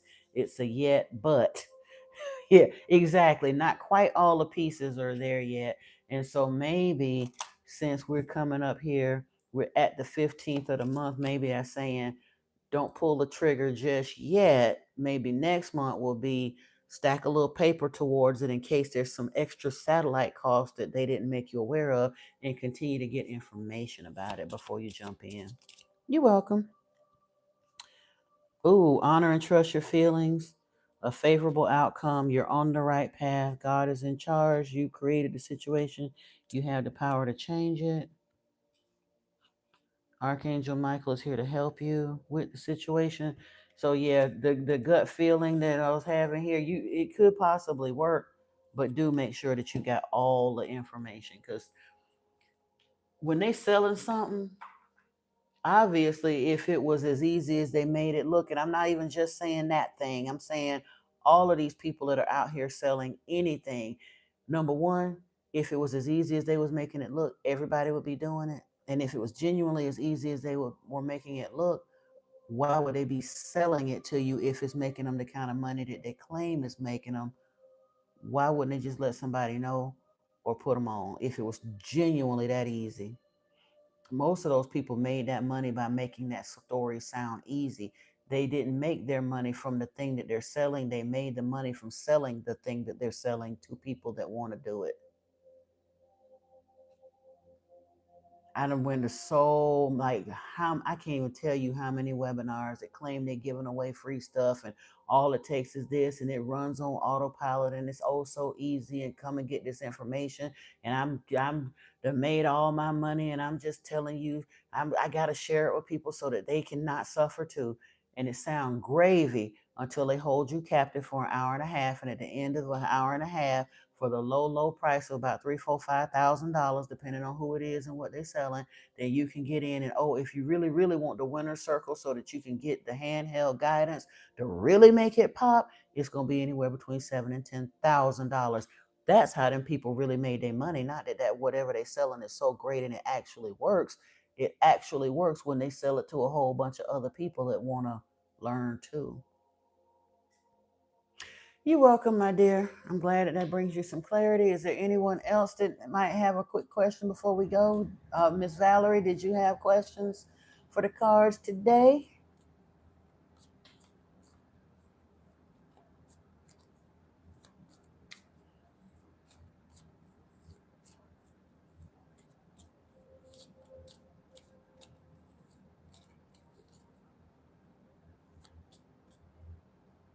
You good? Okay, awesome. You are so very welcome. Well, that being said, I'm gonna go ahead and try to figure out how I can make a struggle meal because oh boy, we ain't did grocery shopping just yet. I know I can make some northern beans and rice, but I don't even know if I got enough spices to make it right on the vegetarian tip. Out of the I think of out of liquid smoke, out of sesame oil, out of onion soup mix. Yeah, this gonna be interesting. But I bet y'all make it taste like something anyway. Peace and blessings to you, soul family. I love you so much. Don't forget, I'm going to do some work for the channel this afternoon. Tomorrow evening, we'll be back on Modern Mystic Messages for a spiritual conversation. And hopefully, I have something cool to talk about and a video going up on the channel by then to lead our way into it. Bless you as well. Love you all. Peace and blessings. Namaste.